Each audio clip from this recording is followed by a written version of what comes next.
Just because of her curly hair, a faded military jacket, and black skin, she was stopped outside the clinic, forced to kneel in the middle of the street like some barbaric identity check. The officer drew his gun, pressed it against her stomach, and pulled the trigger without so much as a blink. Blood splattered across the stitched flag on her sleeve. He muttered, "Target neutralized," then turned his back, as if he had just completed a task. But what he didn't know was that she was an Omega-level operative, a former NATO tactical commander, and the moment he pulled the trigger, satellite signals started lighting up. Where you live, does honor still mean anything? Sergeant Elijah Stone exited the VA clinic with military precision in his gait, his left hand holding the soft grip of his daughter's fingers.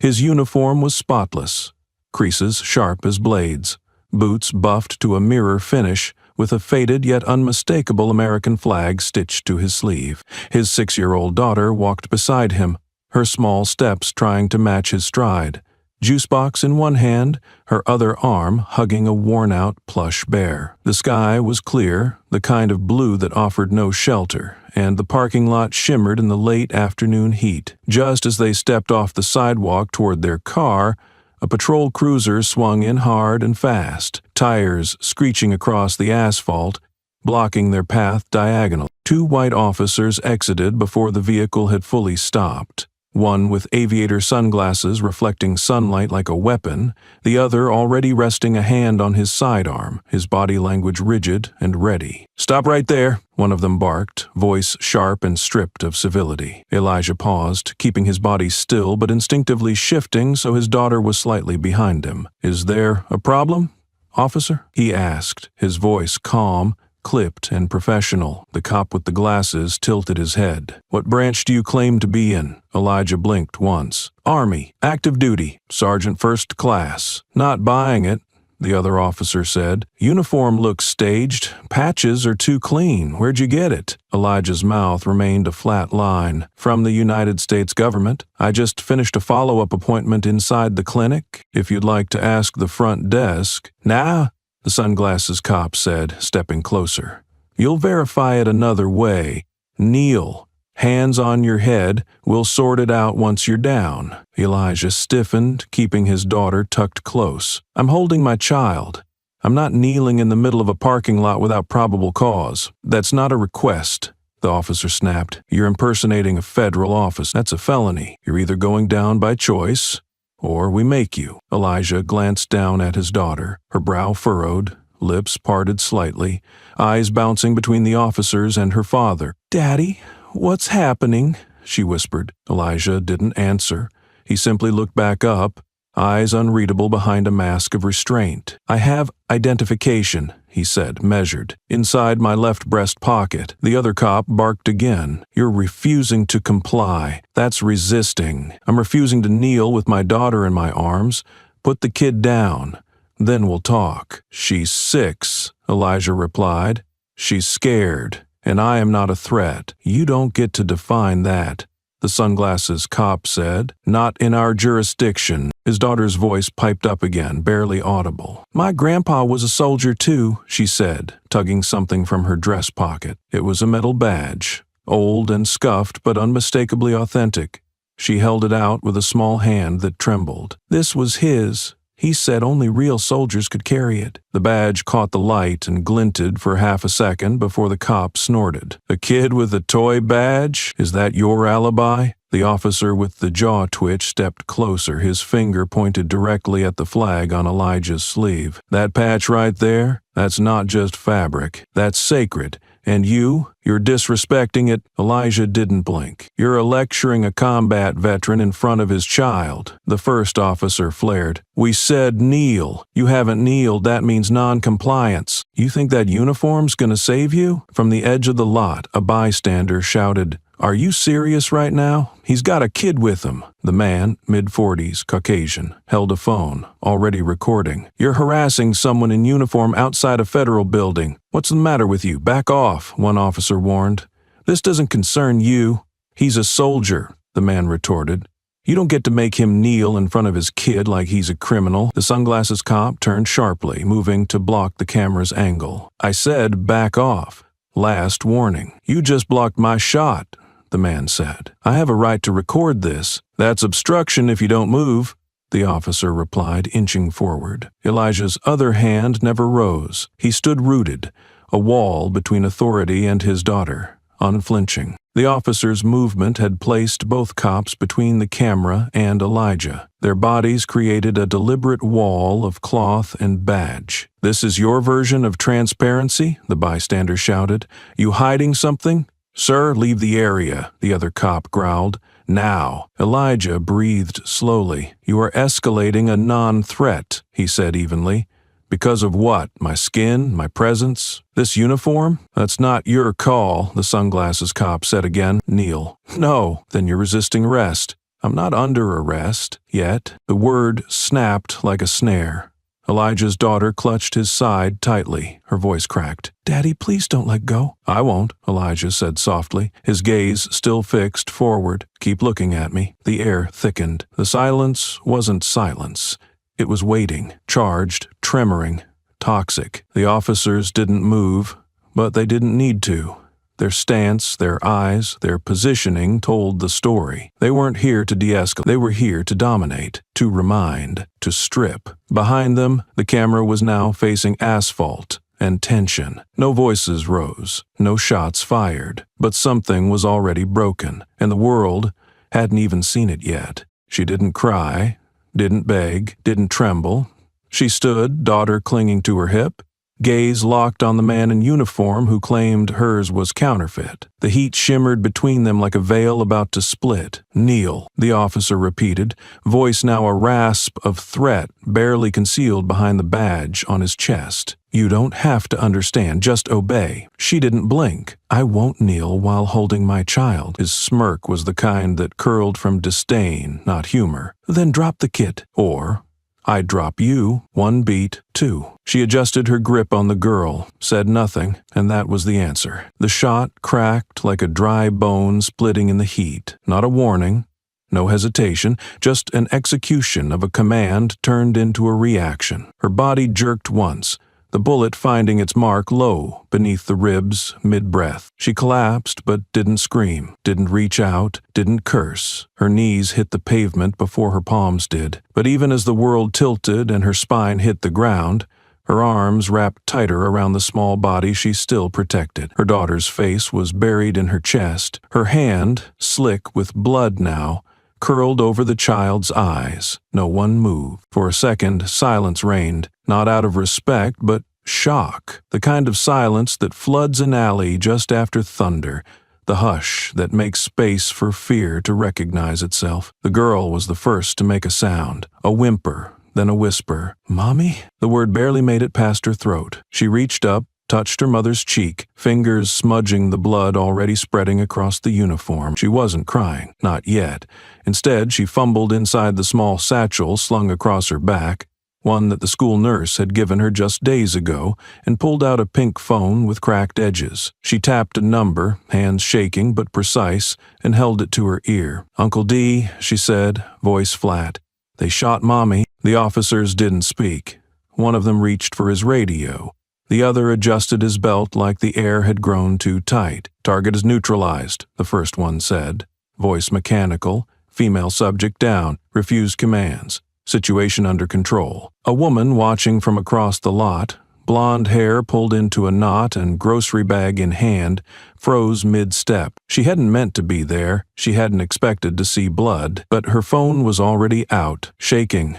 Recording, she stood behind a parked SUV, far enough not to be noticed, close enough to hear. The child's voice still lingered in the air like smoke. Another officer arrived, too late to prevent, too early to clean up. He didn't speak either. The 2 original cops turned to him, nodded once. One muttered something that sounded like handled, but the syllables dropped like stone on glass. The child sat next to her mother now, knees drawn in, her juice box crushed in the crook of her elbow. Her face was blank, not numb, blank, like everything behind her eyes had folded itself into silence. She didn't sob, didn't wail. She stared at the red spreading onto the blue cloth. Across the street, the woman with the camera whispered, "Oh my God!" But she didn't stop filming. She didn't even lower the phone. Her breath hitched once when the child looked straight into the lens. Not pleading, not confused, just present. Fully present. The officer who fired stood near the body like it might rise again. He didn't holster his weapon. He didn't speak. His partner's radio buzzed with static. "Unit 43, confirm neutralization." "Confirmed," came the answer. "Subject non-compliant, situation secure." The body didn't move. The uniform, still bearing its flag, soaked up blood with silent indifference. The fabric didn't scream. The badge didn't gleam. The only sound now was a child's voice, quiet and eerie in its calm, telling someone on the other end of a phone, "Mommy's not waking up." There was no siren, no rush, no apology, just a protocol folding itself neatly over a life, a bullet, and the story they'd write to make it all seem justified. And then the line went quiet. Not dead, just breathing on the other end, slow and heavy, like a machine waiting to decide. Somewhere in the ether, between the child's trembling voice and the silence that followed, a ripple began, not on the ground, not where blood soaked into regulation-issued cloth, but higher, deeper, in places civilians never saw, behind cryptid doors where names were numbers and signals were not requests. The phone call didn't end, it detonated. In less than 60 seconds, 3 separate alerts reached the central command at Fort Bragg. Not routed, not filtered, shot straight into the emergency override system. First call: civilian casualty matching a restricted identity code. Second call: unauthorized engagement involving uniformed personnel on domestic soil. Third call: activation trigger for a contingency protocol labeled Omega Precursor. The triple stack set off a full-spectrum alarm that bypassed human clearance. The response didn't require approval. It was built to presume a worst-case scenario. Within the next 15 seconds, an operator scanned the metadata of the incoming flag. Her eyes didn't widen. She didn't speak. She turned, stood, and walked straight to the senior desk. "Colonel," she said crisply, "we have a triple-tier ping. It's her." 1 syllable, that was enough. The colonel, 50, gray at the edges, posture like steel, looked up from his paperwork, paused, then stood. He didn't ask what happened. He didn't need to. 3 alerts in under 1 minute didn't happen without cause. He stepped out of the room, said nothing to the rest of the watch team, and moved down the corridor. His stride told them everything. 20 seconds later, Fort Bragg went to Alpha Alert. Alpha Alert wasn't a drill. It wasn't color-coded. It meant airspace priority was frozen. It meant communications were rerouted to triage on. It meant one thing above all: something irreversible had happened to someone who was never meant to be touched. Across 4 time zones, secure military channels went dark, then burst back online under red-coded protocol. Satellite networks rerouted signal pathways to a closed-loop circuit designated Dagger 72. Civilian dispatchers didn't even register what hit them. In the middle of a suburban precinct, not 5 miles from where she fell, police radio chatter cracked with interference. A sharp buzz cut into Channel 4, then again on Channel 3. A low-frequency tone drowned out officer communication. Then a voice came through. Not yelling, not urgent, just there, low and locked. "Override secure. This is Military Echo Command. Broadcast priority active. Maintain silence on civilian bands. Repeat. Secure frequency. Echo override engaged." The dispatch desk blinked. Static ate their system like teeth. In the control room of one city camera hub, a technician stared as feed lines flickered red. "I don't understand," she whispered. "It's not Lupin, it's removed. No timestamp, no file trace. The feed from the parking lot outside the VA had vanished, not frozen, not corrupted, erased." At Fort Bragg, the colonel re-entered the room, eyes already focused, spine locked. "Get me the last known command trace on Dagger," he said. "We're not asking questions. We're executing orders." No one replied. They moved. Back at the scene, the officer who had fired the shot checked his weapon again, like he didn't trust the silence. His partner stared toward the bystanders growing at the edge of the lot, phones raised, faces pale. But the real shift didn't come with noise. It came with stillness. One vehicle, unmarked, matte deck-like, rolled up without flashing lights. Not from the local precinct, not marked military, but the air around it changed the temperature. The rear door opened. One soldier stepped out. Not young, not flashy, just presence. Heavy boots, tactical uniform stripped of decoration. No words. He walked forward, passing the stunned cops, not sparing them a glance. He crouched beside the child. She looked up. She didn't speak. Neither did he. He extended one arm, wrapped it around her, and pulled her into his chest. She didn't resist. She didn't cry. She let herself be folded into silence, the bear in her hand still wet with blood. The soldier didn't explain his orders, didn't identify himself. He didn't have to. 20 feet away, the officer opened his mouth. "Who the hell are—" He stopped. The look that met him wasn't rage. It wasn't pity. It was authority so absolute it required no introduction. The soldier didn't say a word. He turned, child in arms, and walked back to the vehicle. It pulled away as silently as it arrived. Inside Fort Bragg, communications officers finished locking down external relays. The room buzzed with motion, but no chaos. Controlled urgency. One terminal blinked with a single line. Dagger 72 breached. Secondary protocols initiated. The colonel stared at it. Outside the VA clinic, an ambulance had still not arrived. Local dispatch was in a feedback loop, unaware that their signals had been bounced. The officers radioed again, but met only with static. One tried a cell phone.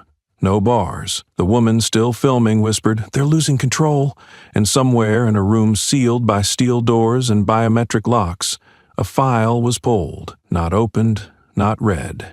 Just move. A signal was sent. The shift had begun, not with a riot, not with a speech, with a system waking itself, with wariness becoming precision, with a name that should never have echoed across civilian bandwidth, now setting off flags the world wasn't supposed to see. The blood didn't just stain. It declared. It soaked into the fabric like ink into a declaration of war, marking the flag on her shoulder with a dark permanence that no ceremony could erase. The red wasn't symbolic. It was real. It dripped into the folds of the uniform issued to her by the very country that had now ignored the oath sewn into every stitch. The stars on the flag blurred, not by design, but by consequence. Her body lay in quiet collapse, breath gone, heat still rising from the bullet wound, spreading out like a final command. There was no scream, no flailing, only a stillness so absolute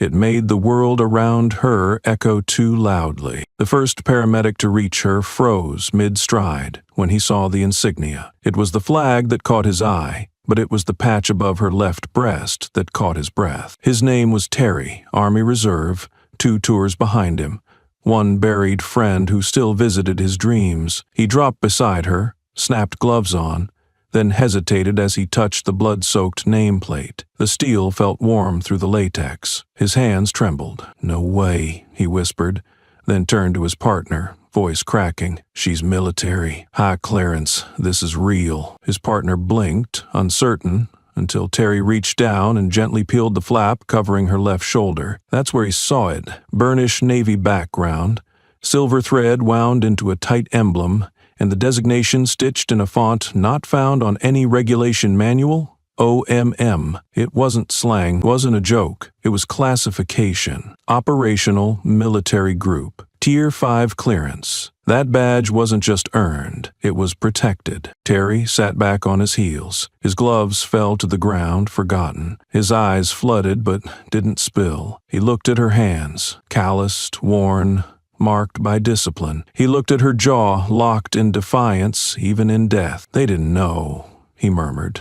"Not to anyone in particular. They shot someone you don't touch, someone you don't even talk about unless you've signed papers and bled first." His voice shook, but not from fear, from rage. Quiet, bitter rage that chewed the edge of his professionalism into fraying silence. Behind them, the officer who had fired the shot hovered in fragmented disbelief. He clutched his radio like it could reverse time. "I didn't know," he muttered to no one, then louder to Terry, to the void. "She didn't say anything. She didn't even try to show ID." Terry's head snapped toward him with a look that could peel armor. "She didn't need to," he said. "That patch says everything. You just didn't know how to read it." From behind a nearby car, someone filmed. Not the scene of the shooting, that moment had passed, but what followed. The zoom into the shoulder patch, the slow pan across the flag, the way blood had crept into the curve of the insignia like it was ink in scripture. The frame didn't shake, it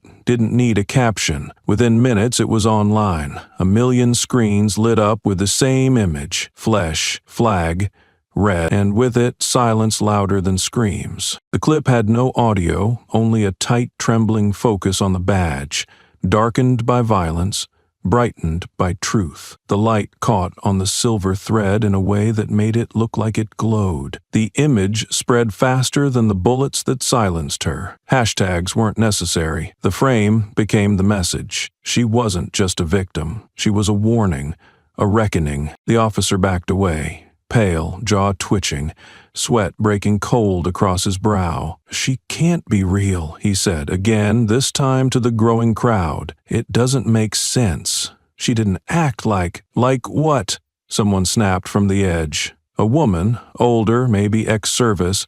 Her face is unreadable. Like she had to prove herself to you?" The officer didn't respond. At the precinct, a captain stared at the footage in a darkened room.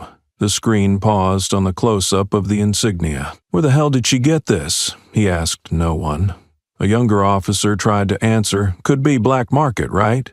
Maybe it's fake?" The captain turned slowly. "You think she sewed it on herself? You think someone walks into a VA clinic in a perfectly tailored uniform with a forged badge of a group that isn't even in public records?" The room stayed silent. Meanwhile, in the morgue intake, an attendant opened the body bag and stopped breathing. The tag said unidentified, but her knuckles told stories. Scars shaped like triggers, nicks on her arms in places where weapons had kicked. He traced her wrist and stopped at the faint tattoo barely visible under dried blood.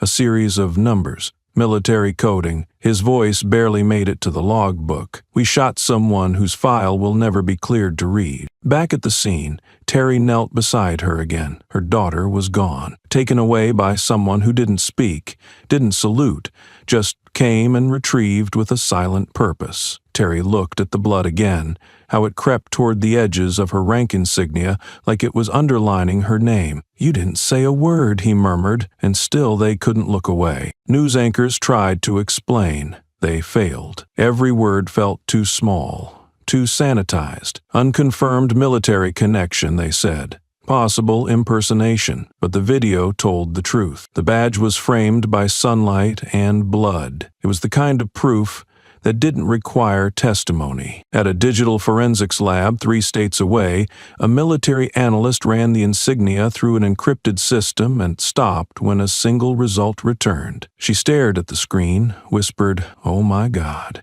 and reached for her red phone, the kind that doesn't dial out unless you're ready to burn protocol. The image made its way to veterans' forums, to group chats between old soldiers who recognized more than the patch. They recognized the posture, the silence, the weight of someone trained to do the impossible and never speak of it. Comments flooded in. "That's not a regular patch. I've seen it once. At Bagram. If she's who I think she is, someone's about to lose their command." Terry stood, slowly, picked up his gloves, turned to the cop who had fired. "You just pulled the pin on a classified grenade," he said. "Only question is who gets hit when it goes off." The dust hadn't even settled when the air began to bend, not with wind, but with frequency.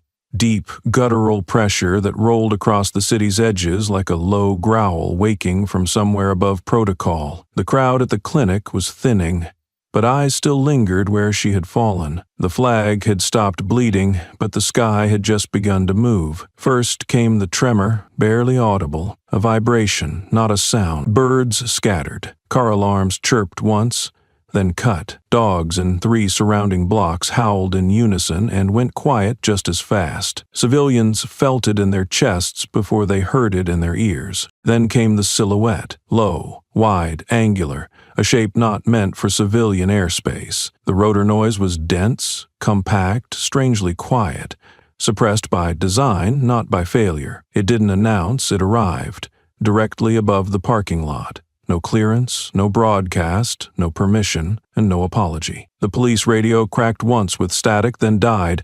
Officers scrambled for their comms, tapping earpieces, checking screens. It was dark. Their radar had gone blind. A single word flashed and vanished from the precinct monitor. Scramble. No code, no context, just the certainty that the authority in the air now outranked them in every imaginable way. The helicopter wasn't black, it was darker, a matte finish that absorbed light and refused reflection. No numbers, no national markings, just a side hatch that opened mid-air with an audible hiss, releasing pressure like the breath of something mechanical and sentient. From inside, 2 figures moved.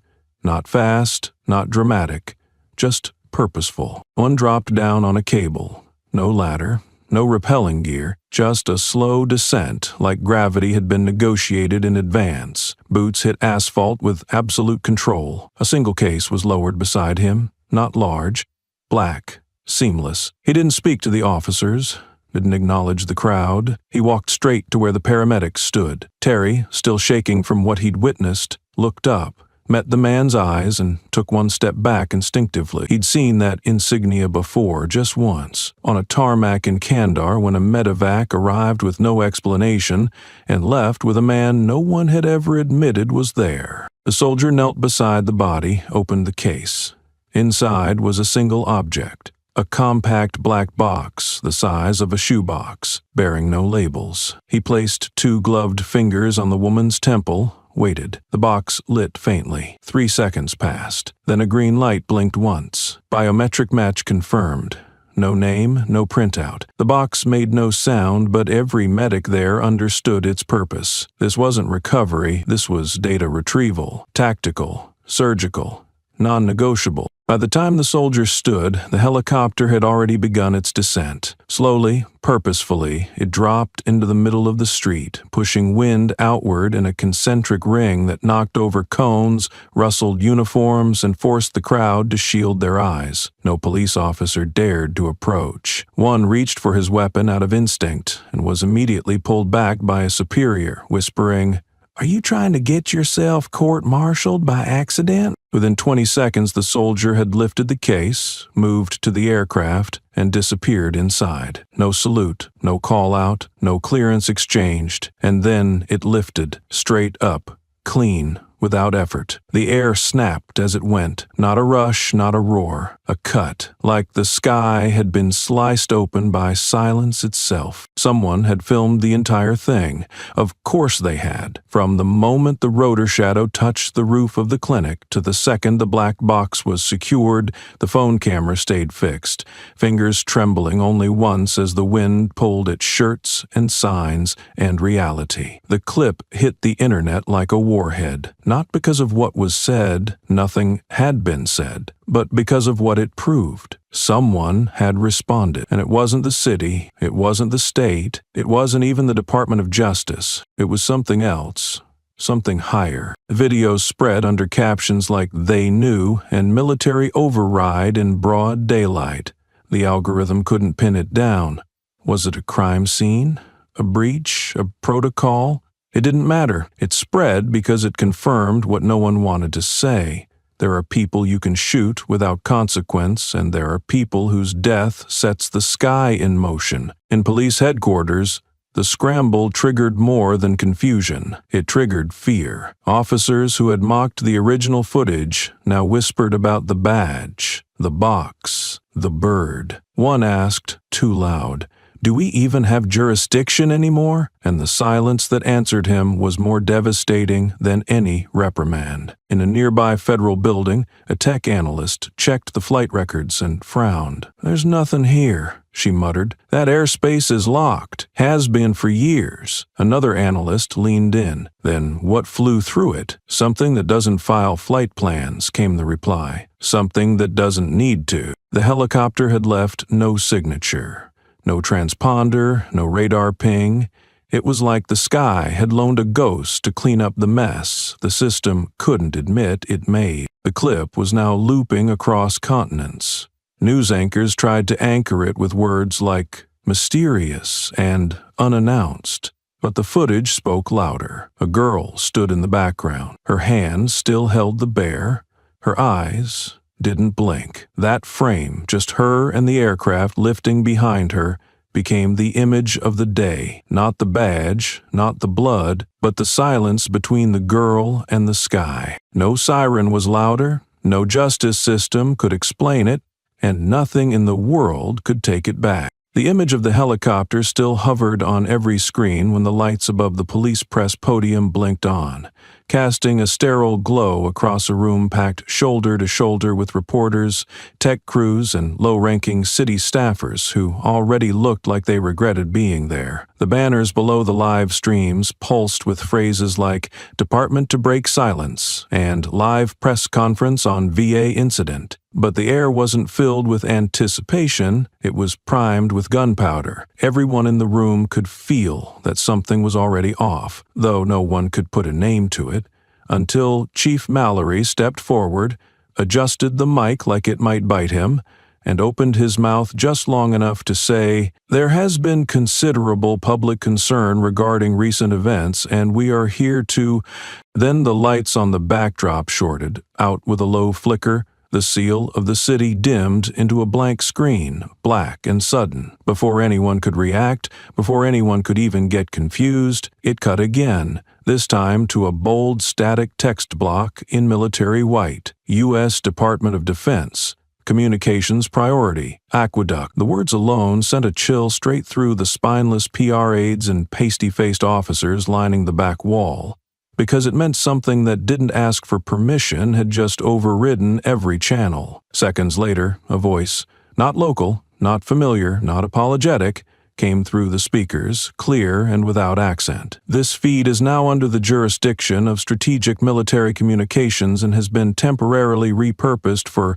urgent public directive." Every camera shook slightly as operators flinched. Before the chief could even signal to cut the feed, a live video appeared on the screen behind him. Not from any city source, not from any newsroom, but a locked shot of a man in uniform with no rank shown, seated at a featureless gray desk in a nondescript room. His presence was so clean, so surgically composed, that his stillness was more commanding than any badge Mallory had ever pinned on his chest. The man didn't introduce himself. He didn't acknowledge the audience. He simply leaned forward, interlaced his fingers, and stated in a tone devoid of hostility but filled with irrevocable clarity, "The Pentagon is issuing a formal demand for interagency cooperation regarding the unauthorized engagement of asset designation, Dagger 72. A congressional and military joint hearing will be convened to address the breach of protocol and violation of operational sovereignty." Before anyone could interject, the reporter from Channel 4 raised a hand out of habit and then blurted, "Sir, are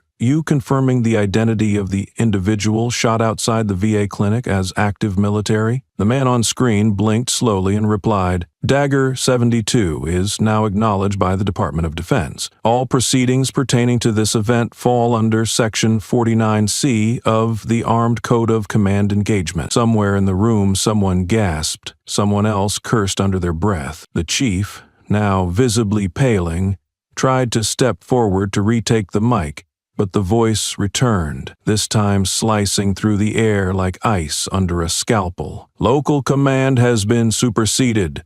Officers involved are to submit their comm logs and situational transcripts to federal review by 1600 hours." That was when the ticker on the bottom of the national feed changed, shifting from the usual blue to a pulsing red, blinking with a new message that made every newsroom freeze. Pentagon involved now. It needed no interpretation. It needed no elaboration. It said what the chief couldn't unsay, which was that whatever authority he had was not only irrelevant, it was gone. As the screen behind him blinked back to black, leaving the podium exposed and too quiet, another reporter rose, young, fast, unapologetic, and said, "Chief Mallory, were your officers trained to identify Dagger Code individuals in civilian operations, specifically under threat response protocols?" Mallory replied, "That information is classified," and he was cut off by the woman from the Tribune,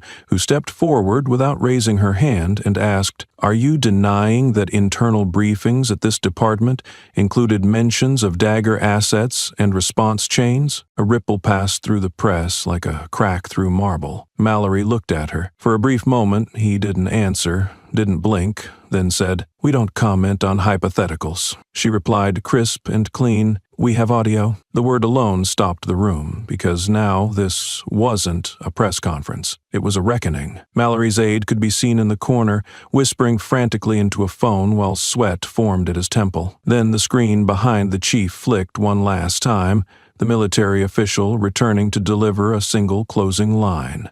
"This briefing has concluded. Future developments will be processed through the Office of Defense Relations." The feed cut. The podium lights flickered. The cameras didn't turn away from the chief. They turned to each other. In the silence that followed, it was clear no one was listening to the city anymore. They were listening to something bigger, something above the badge, above the press, above the law. And across the country, across every network, the image of a man being interrupted mid-denial played again and again, frame by frame, as the symbol of a system stripped of its script, a chief without command, and a city whose narrative was no longer theirs to tell. They could redact the videos, erase the timestamp, scramble the footage, and delay the statement, but they could not rewrite what was buried in the secure tier of the Defense Personnel Archive. The name that now made front-page headlines had been encrypted beneath 12 layers of clearance, firewalled by 6 internal agencies, and placed behind a vault designation rarely invoked outside of global wartime emergencies. It was not just a file, it was an anomaly. Subject, Callahan. Sarah A. Clearance Level, Omega. Status, active with restrictions. Current deployment, domestic embed, non-disclosure protected. The header alone was enough to terminate any civilian inquiry. Beneath that were 3 lines that altered the course of every room they entered. Assignment history, NATO Joint Strategic Command, JS role, Commanding Officer, Spec Ops Oversight Division, notable distinctions, Star of Valor, awarded post-engagement during Operation Sandglass. Final clause, identity blackout recommended unless exigent systems failure or collapse of field protocol warrants tactical exposure. The discovery did not come from an official briefing. It came through a leak, not the amateur kind.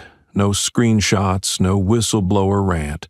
This was surgical, deliberate. A single PDF file dropped into an encrypted journalist's inbox, with no signature, no request for contact, only a timestamp and a message. "You're looking at the wrong file. Try Omega." The document was cold, emotionless, but not silent. Each section carried weight like a gavel dropped in slow motion. Mission logs from Brussels, sealed commendation records from joint NATO-US Task Force ops, post-op evaluations signed by 4 generals and 2 unnamed foreign liaisons. Nowhere in the document was the word hero used. It didn't need to be. It read like precision, like calculation, like someone who had been trained not to be seen, not to be known, unless the entire chain of command had failed and someone had pulled a trigger without knowing they'd fired at a firewall with a heartbeat. The Star of Valor citation alone was 2 pages. Official language. Language is not designed to persuade, only to record. For personal leadership in a high-risk recovery operation executed under asymmetric fire, resulting in the extraction of NATO assets, Allied intelligence officers, and 4 civilians from a compromised zone without loss of life. Subject maintained command integrity after sustaining injury and refused medical extraction until the last personnel was cleared. At the bottom, 3 signatures, black ink on gray paper. One of them had since been promoted to the Joint Chiefs. Another had retired and gone off-grid. The third was now the acting commander of all NATO Rapid Response Intelligence Units. This was not a soldier who had happened to wear the wrong uniform on the wrong day. This was a name that had been protected not by fear, but by function, because names like hers weren't meant for daily speech. They were tools, levers, lines in systems built to operate only under complete deniability. To reveal her identity wasn't just an error, it was a breach of operational reality. A breach that now rippled through military command like a detonated algorithm, eroding deniability, collapsing compartments, and forcing silence to speak. The Pentagon did not confirm. It didn't need to.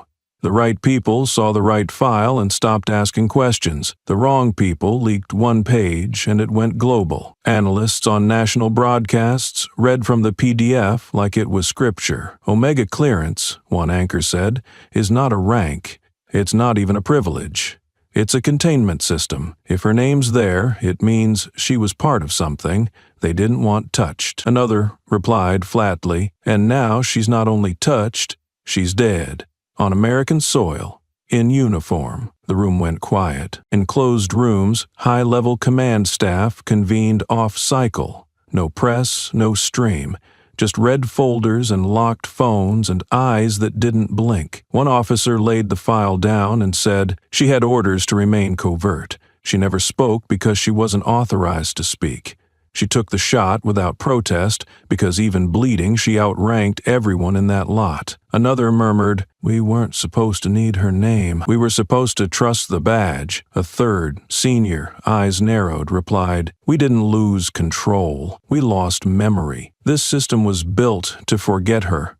On purpose." Within 48 hours, the term Omega clearance became a cultural phenomenon. It appeared in protest signs, in graffiti sprayed across city halls, in memes shared by veterans who never laughed. Someone created a digital monument.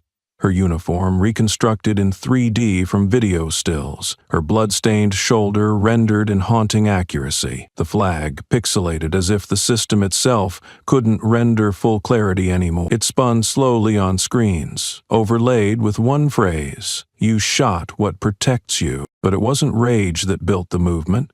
It was awe. It was the sudden realization that the woman lying still outside that VA clinic had been holding back more than her child. She'd been holding the weight of a world designed to never know her. Her silence wasn't compliance. It was code. Her uniform wasn't a costume. It was encryption. And now, decrypted, she wasn't a casualty. She was a countdown. He had never said her name. That was the part that stuck in their throats the most. Even when the gun was pointed at her chest, even when her daughter cried, even when the officer's voice demanded obedience like it was divine law, she had stayed silent. Not out of fear, but out of code. And now that name, Dagger 72, was louder than every siren they'd ever triggered, echoing across newsrooms and barracks, etched onto feeds, hashtags, protest chants, yet it still caught in the mouth of those who had once been trained to pretend it didn't exist. For some, the silence came from guilt. For others, from disbelief. But for a select few, the silence came from something older, more venomous. It came from contempt. The name wasn't just denied, it was rejected, because it didn't fit the picture they had been taught to see. In a quiet precinct archive room, audio files were reviewed, not by accident, not from leaks, but under direct subpoena. Internal training sessions, staff briefings, and role-play simulations are meant to prepare officers for rare military crossover scenarios. In one recording, a trainer asks flatly, "Anyone know what a Dagger 72 is?" Laughter follows. Someone answers, "Is that the name of the new Call of Duty level?" Another voice, more serious but still flippant, mutters, "It's the thing we're never gonna see. Some Jason Bourne ghost tier crap." The trainer doesn't laugh. "It's real. It's been used before. You treat it like a no-touch designation. Do not engage unless engaged." There's silence, then a question from the back. "Wait, these people are real? Like, They just walk around in public? The trainer pauses. They're rare, but yes. When operating domestically, they don't wear obvious markings. You'll know by behavior, precision, and reaction time. Their authority outranks yours in combat scenarios. A different voice adds, and we're just supposed to take their word for it. The response? You won't get the chance to question them. If you're questioning them, you've already done it wrong. The words alone might have sat quietly in Dusty's servers if not for what followed. In another file, this one from a unit meeting recorded without consent, an officer says clearly, I still don't believe Dagger 72 is even a real person. It's just a scarecrow. No one like that is going to show up here, and sure as hell not someone like her. There's a pause. Then, what do you mean? I mean, they talk like these agents are ghosts with badges. I've never seen one, and if they exist, do you think one of them is a black woman with a kid at a VA clinic? Come on. Laughter. Nervous, short, but real. One voice, faint. I mean, yeah, that didn't look like someone who could run NATO ops. No one corrects him. It wasn't just a mistake. It was a hierarchy being exposed. One built on the illusion that power only looked a certain way, wore a certain skin, and spoke with a certain tone. When it didn't, the response wasn't confusion. It was rejection. Because if someone like her held that kind of clearance, that kind of authority, that meant the entire mental scaffolding they'd built their control on was flawed. It meant they were capable of harming something untouchable, and not by accident, by decision. The audit of social media accounts came next. Screenshots pulled from private profiles. Comment threads, joke groups masked as morale forums. One officer had shared a meme just a week earlier, a photoshopped image of a black woman in uniform with a child holding a gun, captioned, "Diversity is strength until she pulls rank." Another liked a post that read, "There's a reason real operators don't look like TikTok influencers." None of it explicitly named her, but now every line was being reread under a new light. And what it revealed wasn't just bias.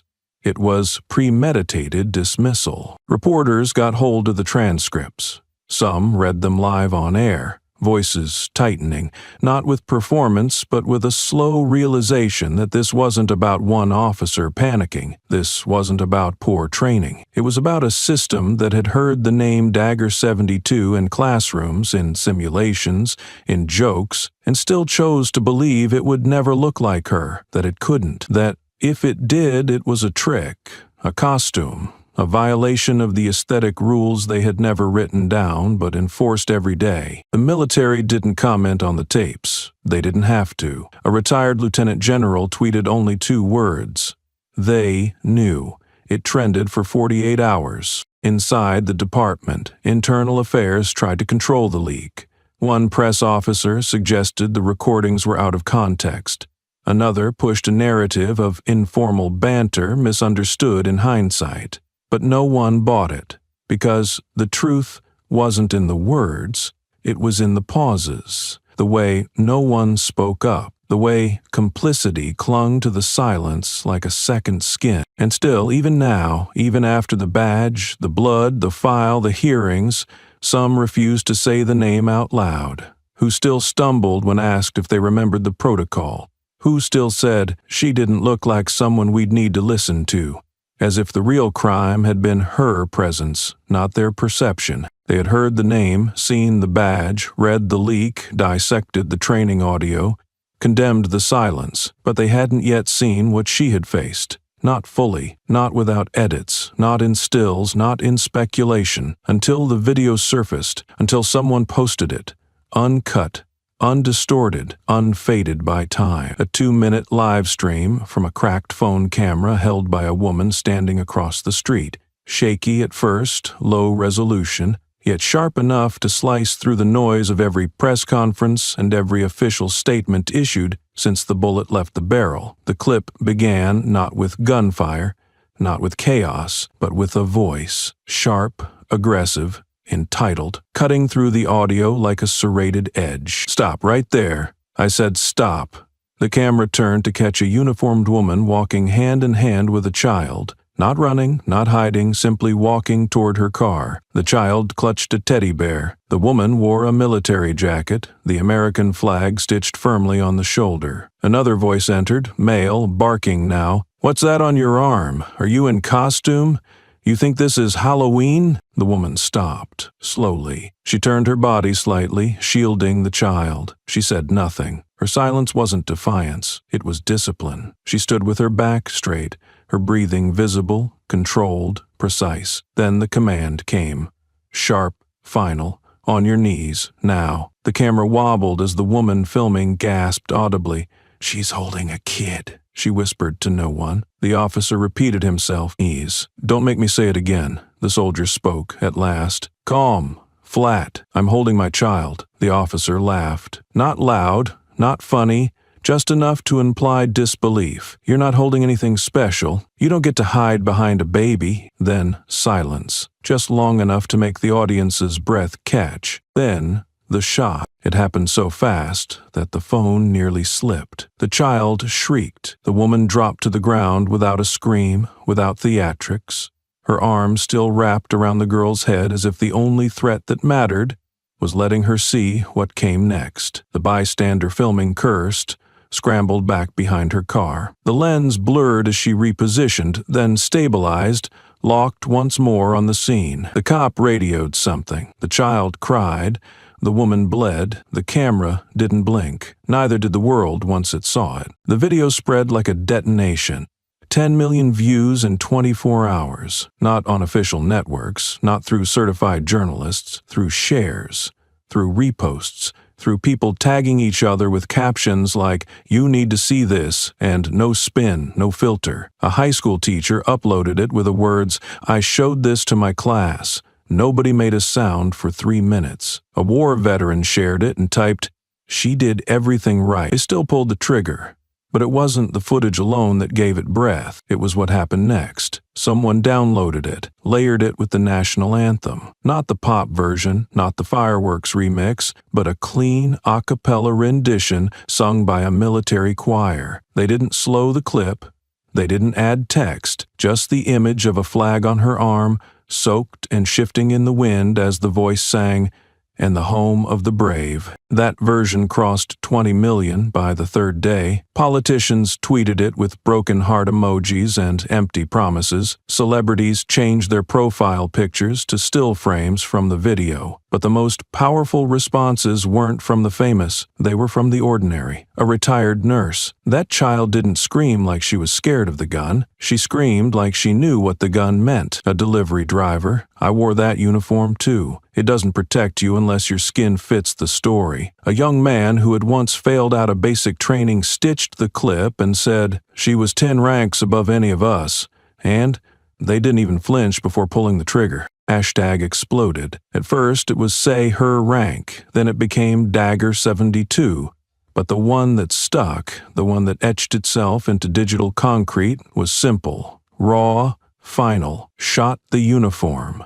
Not shot a woman, not shot innocence, just the uniform, because it wasn't just about who she was, it was what they saw, or didn't. The uniform wasn't invisible, it was ignored, or worse, reclassified on site. The Department of Defense didn't comment publicly, but 2 days after the clip went viral, a letter was delivered to the woman who had filmed it. No fanfare, no press release, just a thick white envelope, embossed with a symbol that no civilian ever forgets once they've seen it. Inside, a single sheet, your decision to document and preserve the full events of July 4th, 1527, provided essential evidence in an ongoing federal inquiry. On behalf of personnel, command, and national security interests, we express our gratitude. It was signed not by a clerk, not by PR, but by a Deputy Secretary of Defense. The woman who filmed it posted a photo of the letter without comment.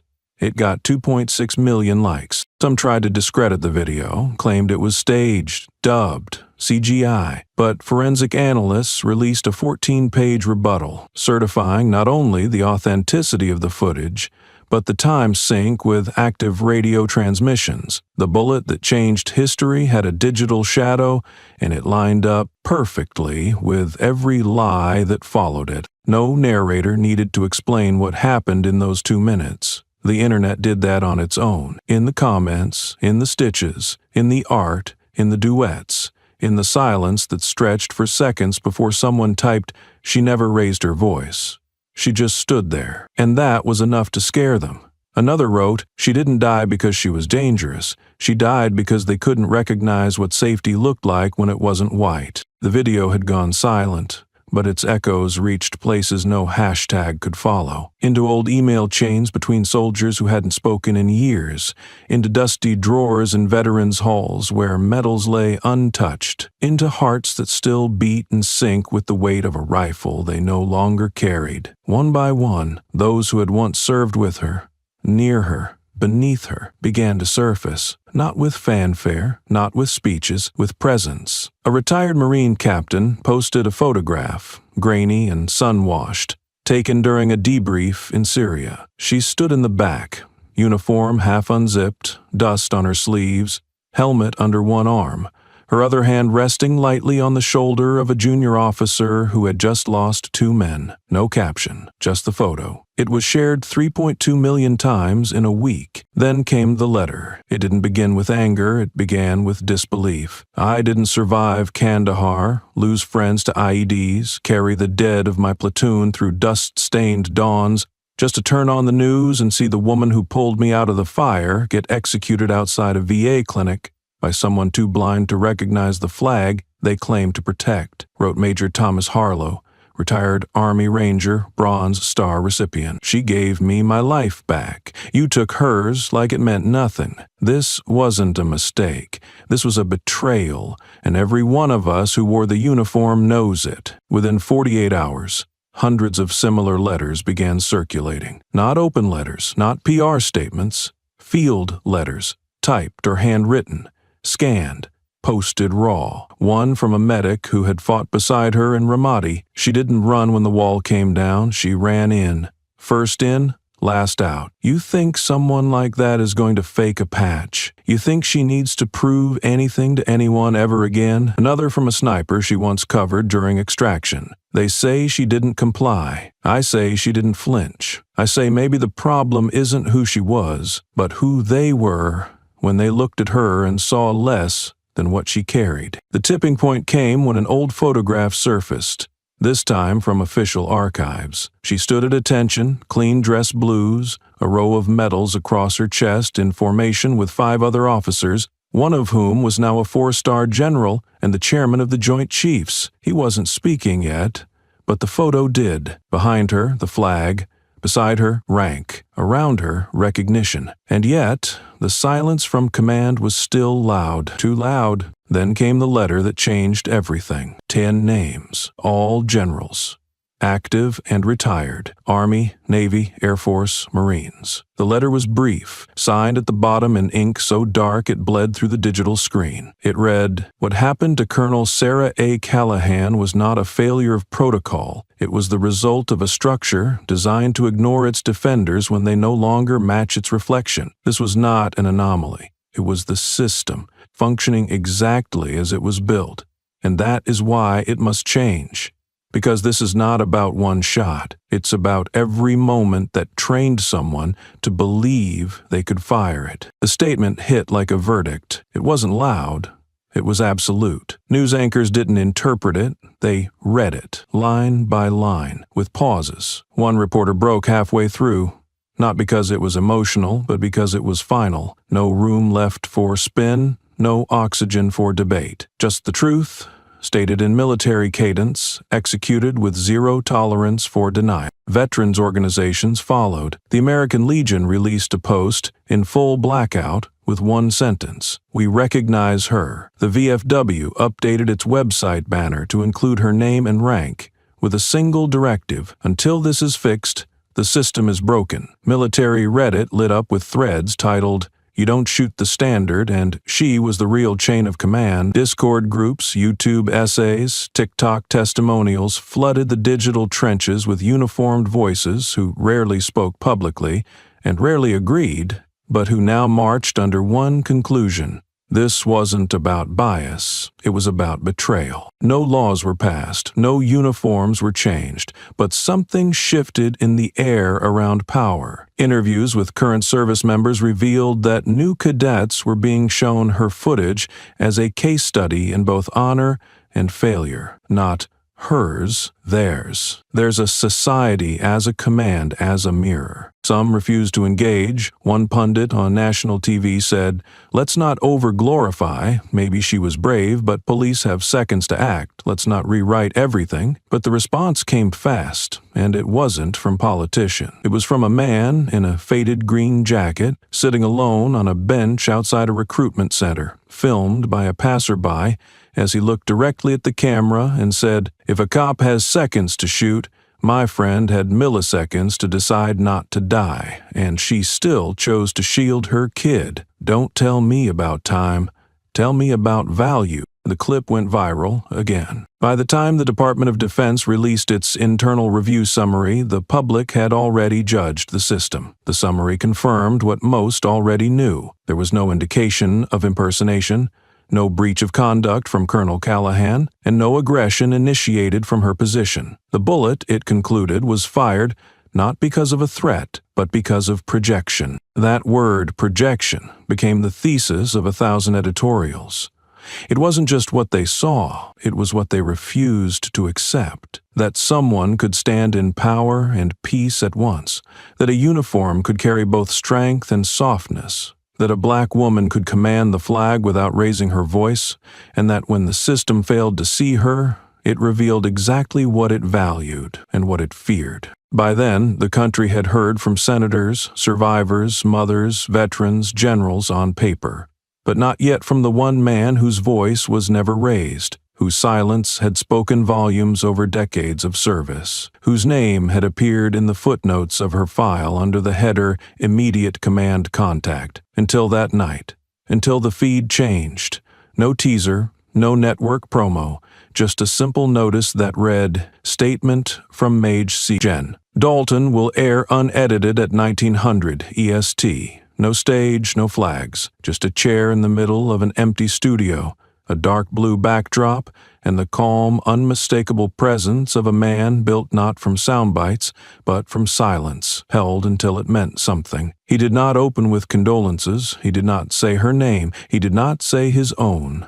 He looked into the lens like it was a battlefield that owed him respect, and began. "There was a road near Tel Rifat," he said. "We weren't supposed to be on it. Intel said it was compromised. Command above me called it a deniable path, which is just another way of saying, if you bleed there, don't expect backup." He paused, not dramatically, just long enough for history to breathe. We were moving light, 6 of us.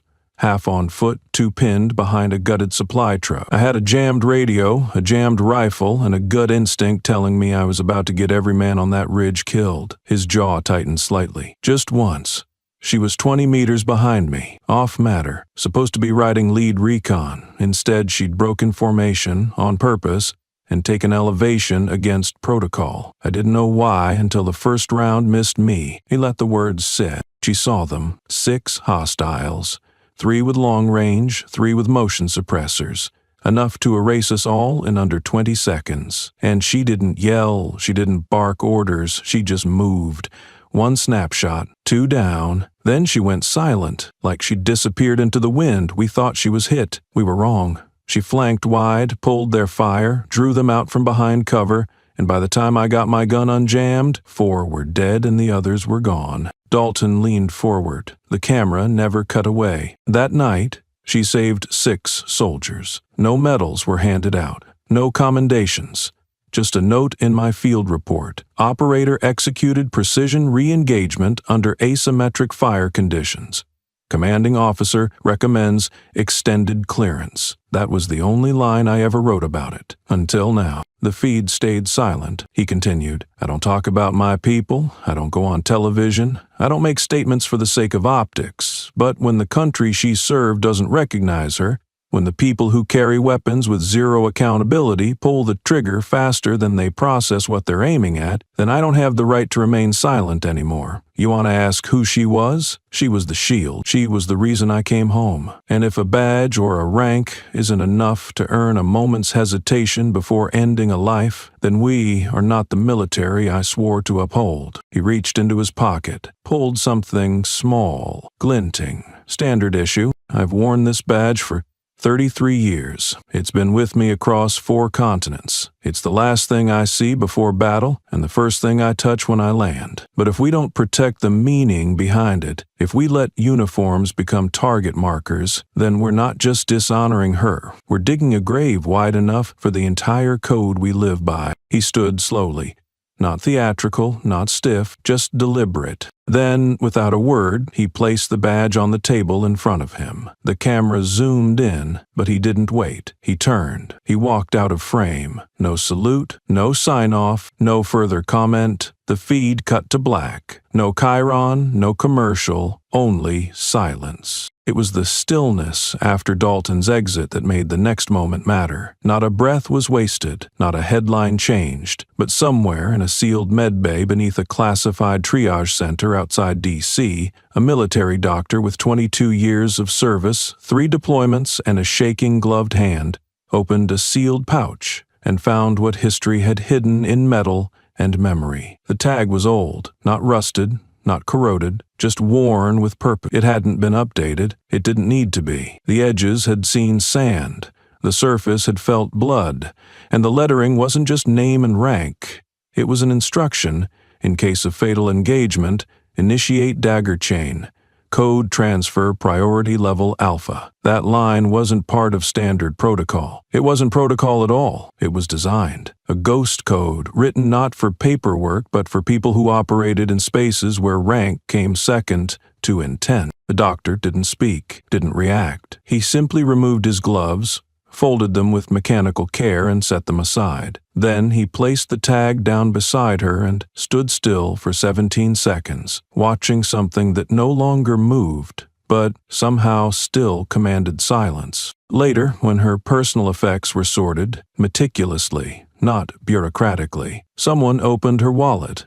Not expecting anything, not searching for narrative, just inventory. Inside was a photo, laminated, slightly bent, the kind of picture that was never meant for public framing. It showed her from behind, dust coating her shoulders, boots worn, back arched forward as she carried a child, not in retreat but across a threshold of chaos. Behind her, armed Marines. Ahead of her, the smoke of a battlefield. She hadn't waited for clearance to enter. The child clung to her neck, eyes squeezed shut. Too young to know the noise behind them meant death, too instinctive to let go of the only body between him and fire. The shot was taken by accident.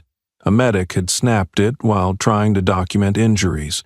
It was archived, never posted, never used until now. When that photo surfaced, no caption was needed. Within minutes, facial recognition did what emotion could not. The boy in the photo had a name. He now wore a uniform. He now held a position within the Pentagon's Upper Operations Security Division. He had not spoken publicly once, but he had been seen entering a secure command room 1 minute 60 seconds after the call was logged reporting her death. And he had been the one to issue the override order for non-local military engagement. The connection wasn't a conspiracy. It wasn't narrative. It was truth, etched not in headlines, but in lives that had once crossed paths beneath fire and forgotten skies. The image was now being printed beside the viral video still, not as a contradiction, but as a completion. She had saved him once, carried him once, not because she'd known his name, but because he was there,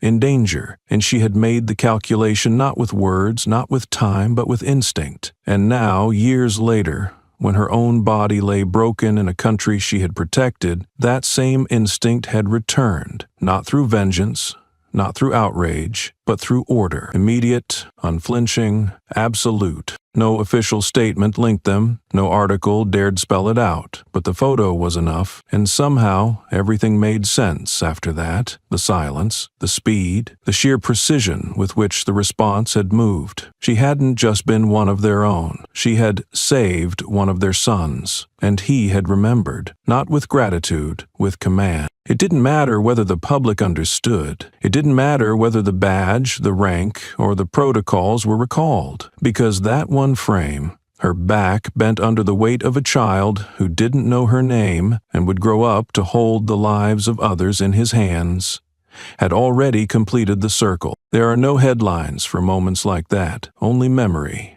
and metal. The ripple didn't begin with a headline.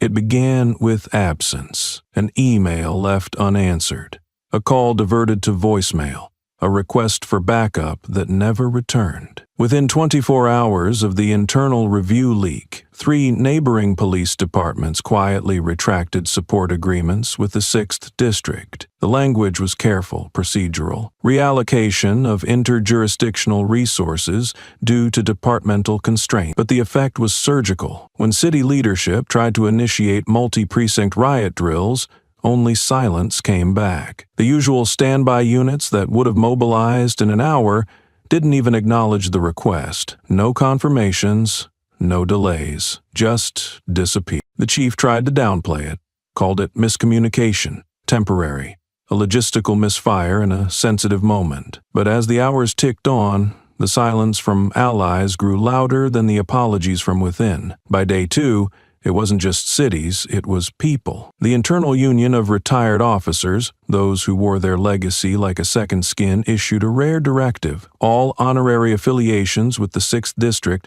are suspended until formal accountability is enacted. Not a suggestion, a freeze. Every framed certificate was removed from the break room walls. Every silent badge on ceremonial duty was returned by courier. No phone calls, just black envelopes with no return address. Inside the department, the fractures spread faster than anyone could tape them. Radios still worked, the commands still moved, but eye contact disappeared. Briefings were filled with fewer words and more shifting weight. No one said it out loud, but it was clear. The silence wasn't fear, it was dissent. Then the breaking point hit, live. The feed was local. Midday coverage, supposed to be a public update on summer safety campaigns. What the city got instead was resignation in real time. Captain James Herrera, 32 years in uniform, recipient of every major policing award in the state, stepped up to the podium. He didn't clear his throat, didn't check notes, just looked into the camera and said, "You can't ask men to bleed for a symbol you won't even hesitate to shoot at." Then he reached for his badge, took it off, and dropped it. It hit the floor with a sound that didn't echo but pierced. Herrera walked away. No press conference, no Q&A, just departure. Within the hour, the video had gone viral, not as outrage, as a signal. Across precincts, veterans in patrol cars played the clip on loop. Group chats filled with stills of the moment he let the badge fall. In precinct kitchens, the silence after roll call wasn't fatigue, it was refusal. A refusal to wear the same shield while pretending it hadn't cracked. Behind closed doors, the chief assembled his remaining commanders. A last-ditch effort. The room was filled with rank but no respect. Not anymore. The conversations weren't about strategy, they were about survival. One lieutenant said flatly, "We're not dealing with PR, we're dealing with mutiny." Another added, "The public's not just mad, they've mobilized, and we're out here asking for backup from ghosts." Still, the chief tried to hold ground. "We follow the process, we hold the line. We don't fold because of noise." But the room didn't buy it, not anymore. They weren't listening to his voice, they were watching his shadow shrink. Then came the final rupture, a press conference. Internal only. No media, supposed to be private, but someone streamed it. A sergeant, young, sharp, standing with hands behind his back, waited until the chief finished his statements. Then he stepped forward, no mic, no permission, just words. With all due respect, sir, nobody's going to cover for shooters who fire at the American flag stitched on a woman's shoulder. The room froze. He continued, I didn't sign up to become a weapon aimed inward. None of us did. You taught us to follow rules, but you never told us what to do when the rules go silent. Now we know. We stopped standing still. Some looked down, others nodded, but no one stopped him. That quote became the headline, a split screen. On one side, the chief's face, drawn, shadowed, silent. On the other hand, the words, bold, clear, and repeated across every network. Behind the scenes, withdrawal turned to abandonment. Task forces dissolved. City council members quietly requested separation from shared initiatives. The Regional Police Association voted to suspend joint training with the 6th District indefinitely. Press releases were neutral, but intentions were not. The message was clear. Isolation was not punishment. It was the system washing its hands. And through it all, the chief remained. Not because of power, because of weight. The weight of every silence, every sidestep, every order that came too slow and meant too little. His title hadn't changed, but his authority had, and authority, once eroded, doesn't scream, it crumbles. By the end of the week, he no longer spoke at briefings. When he passed in the hallways, the doors didn't open. They closed. The uniform still fit, but the man inside no longer held the spine to carry it. It wasn't a scandal. It was a silence that bloomed wide enough to erase legacy. He sat in his office, reading the same press memo 3 times, each word losing meaning. The city still listed his name on paper, but paper doesn't carry power. It carries ink. And then the last thread snapped. The State Interoperability Task Force sent a formal notice that all active data-sharing links would be severed, citing trust degradation and tactical incompatibility. It wasn't just that no one would work with him. They no longer wanted to risk being seen in the same system. He stared at the message. No outrage, just resignation. When the chief returned to his office that evening, the hallway lights flickered, not from a power outage, but from motion sensors no longer triggered by anyone walking with him. His radio, once constantly alive with updates, static, and call signs, now sat still. He lifted it, pressed the side, spoke once, "Command, this is Chief Mallory," and waited. Nothing. No clickback, no acknowledgement, just silence. Not because the system was broken, but because it had moved on without him. He turned off the radio, placed it on the desk, and sat in the silence he had created. Outside, the department still bore his name, but no one inside answered to it anymore. Authority wasn't lost in a scream, it vanished in a whisper. It began in the quiet hours of a Thursday morning, the kind of morning where headlines hang heavy but nothing feels resolved. The chief had been reduced to a figure in shadow, but the world outside had not stopped. It had only waited, and then it no longer waited. At precisely 9:00 a.m., the NAACP, in conjunction with the National Black Veterans Council, convened a joint press conference. The venue was not a stadium, not a courtroom, not a protest zone. It was a church basement in Atlanta. Fluorescent lit, modest, packed wall-to-wall with folding chairs and quiet resolve. They had not gathered to condemn. They had gathered to remember and, in doing so, reveal. No podium theatrics, no fiery music, just names, just faces, just a microphone and a truth that no longer needed permission. There were no slogans on banners, only names on paper, faces on screens, silence between breaths. They spoke one at a time, slow and measured. A retired Marine colonel opened first, his voice worn but steady. She served in silence. We speak now because she cannot. Then came a woman in her late 60s, slow to stand, deliberate with each step. She didn't introduce herself. She didn't need to. She had brought a photo, her son in uniform, 20 years old, killed in action in Fallujah. She held it up without trembling. "He died for this country," she said. She nearly died in it. One gave his life in a war overseas. The other was shot for wearing the same clothes on a sidewalk. If you're not outraged, you're not awake. She sat down, eyes dry, but everyone else's were not. The live stream was meant for internal circulation, archival, limited, But someone pressed the public.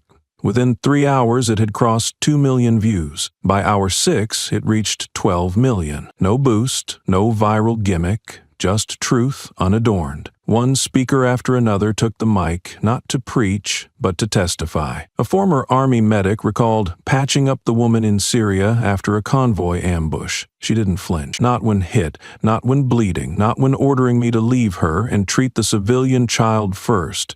That's who she was. She didn't need a badge to act right. She had a spine, and now she's gone because someone else didn't. The room itself seemed to listen differently after that. No one shouted. No one interrupted. Even the cameraman stood still. The kind of stillness usually reserved for moments of collective grief or collective understanding. The kind that says, we are done pretending. One by one, veterans came forward. Not all had served with her. Some had never met her. But they knew her because they had worn the same uniform, walked the same bases, buried the same brothers. A former Air Force tech sergeant stood holding a flag folded in the triangle of military burials, his hand trembling, but his voice razor sharp. I watched that video a dozen times, not because I needed proof. I knew what I saw the first time. I watched it because I couldn't believe how fast people forgot what a uniform is supposed to mean. He paused. She didn't just wear the flag. She upheld it. You don't put someone like that on the ground with a bullet and call it protocol. The feed was never cut. The comments never stopped. No political filters, no red versus blue. Just raw. One message read, "My uncle wore that patch too. He made it home. I never thought he'd be safer in Iraq than in Virginia." Another, "I don't care if you're military or civilian. If a gun sees a flag and still fires, that gun has no allegiance." Then came the moment no one could script. A tall, thin man walked to the mic, dressed in clergy black, with a silver cross hanging low and heavy. The Reverend Elijah Moore, known for his silence, respected for his fire when he did speak. He looked into the camera and said nothing for nearly 10 seconds. Then he leaned forward and said softly, "The gun that took her life wasn't aimed at flesh. It was aimed at memory. It didn't see her as a threat. It saw her as a contradiction, a disruption of the story this country tells itself. And stories this big don't like being interrupted." He paused. The room didn't move. Even online, the comments seemed to freeze, not because they had nothing to say, but because they knew nothing needed to be added. He continued, "They tell us the enemy is out there, across seas, in shadows. But when a soldier becomes the target, not because she turned, but because she stood, what does that make the system? What do we call a nation that shoots its armor and calls it routine?" Then, slowly, as if each syllable carried its funeral bell, he added, "The bullet didn't kill a woman. It tried to erase a standard. But here we are, still remembering." He stepped back. No one applauded. No one made a sound. They just stood. The entire room, quiet, still, unshakable. It wasn't grief anymore. It was resolved. News anchors didn't know how to cover it. Networks aired clips without editing. Articles quoted whole paragraphs without commentary. For once, the story told itself. Even newspapers that had stayed neutral ran the headline, "The system spoke, and it remembered her name." That night, families gathered not to debate but to reflect. In living rooms, dorm rooms, mess halls, and empty offices, the video played again and again. Not because it was sensational, but because it was sacred. By dawn, the phrase "aimed at memory" trended globally. Teachers wrote it on the boards. Veterans had it stitched into armbands. A tattoo shop offered it free to military families for 48 hours. It wasn't about one woman anymore. It was about everything she represented and everything they were afraid to say, until now. That afternoon, Congress didn't speak, but the chambers were filled with replays. Soldiers testified by not testifying, by standing in silent rows outside federal buildings, each wearing black over their name tags. The silence became infrastructure, the memory became policy, and the grief, sharpened into collective precision, made it impossible to move forward without first turning back. One final speaker took the podium in Atlanta. She was not famous, not a veteran, not even a member of the NAACP. She was a high school principal from Birmingham who had taken the day off, boarded a bus at 4:30 a.m., and waited in line 5 hours just to say 23 words into a microphone. She wore no suit, just a teacher's lanyard, and she said, "I teach children not to lie, not to cheat, not to harm.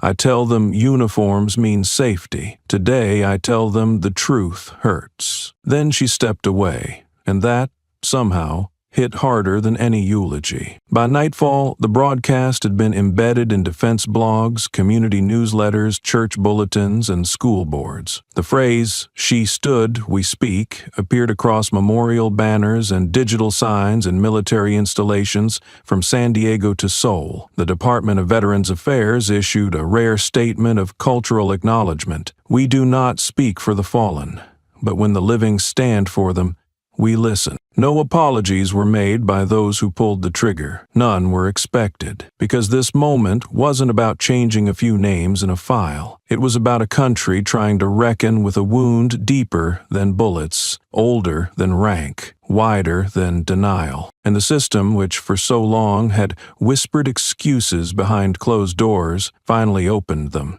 and let the world hear what accountability sounds like when it is no longer optional. The room was unmarked, windowless, and silent. A single screen mounted on the far wall showed a black pause frame, time code frozen at 0.1 and 31 seconds, at 3 chairs, 3 men, no aides, no note-takers, just the chairman of the Joint Chiefs, General Curtis Maddox, the Secretary of Defense, Evelyn Langford, and the chairman of the Senate Committee on Homeland Security, Senator Alan Hartwell. The door locked behind them with a sound less like a click and more like a verdict. What played next was not new footage. It was the same 90 seconds everyone had seen. The grainy clip, the raised voice, the hand is on the holster, the refusal to kneel, the shot, the child, the blood, the silence. But this time no commentary followed.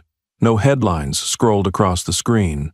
No anchors cut in, only stillness. The video ended. No one moved for 15 seconds. Maddox spoke first. "We just watched a member of the United States military get executed on domestic soil in full uniform." No anger in his voice, just steel. Langford nodded once. Hartwell didn't blink. "This isn't just misconduct," she said. "It's jurisdictional collapse." Maddox turned his eyes to her. "And systemic betrayal." They sat in silence again. Then Hartwell, always the careful one, leaned forward and said, "We cannot let the world believe that the United States military has lost control of its internal order. We cannot allow the image of our armed services being treated as expendable by our policing systems to become normalized." He paused. "We either act decisively or this moment becomes precedent." Langford didn't speak. She reached into her case and pulled out a document labeled Interagency Review Protocol, Draft Alpha. She slid it across the table. "This is a draft order. It establishes a 10-year retrospective review of all reported incidents involving law enforcement use of force against verified active duty or retired U.S. military personnel." Maddox skimmed it, page by page, then stopped.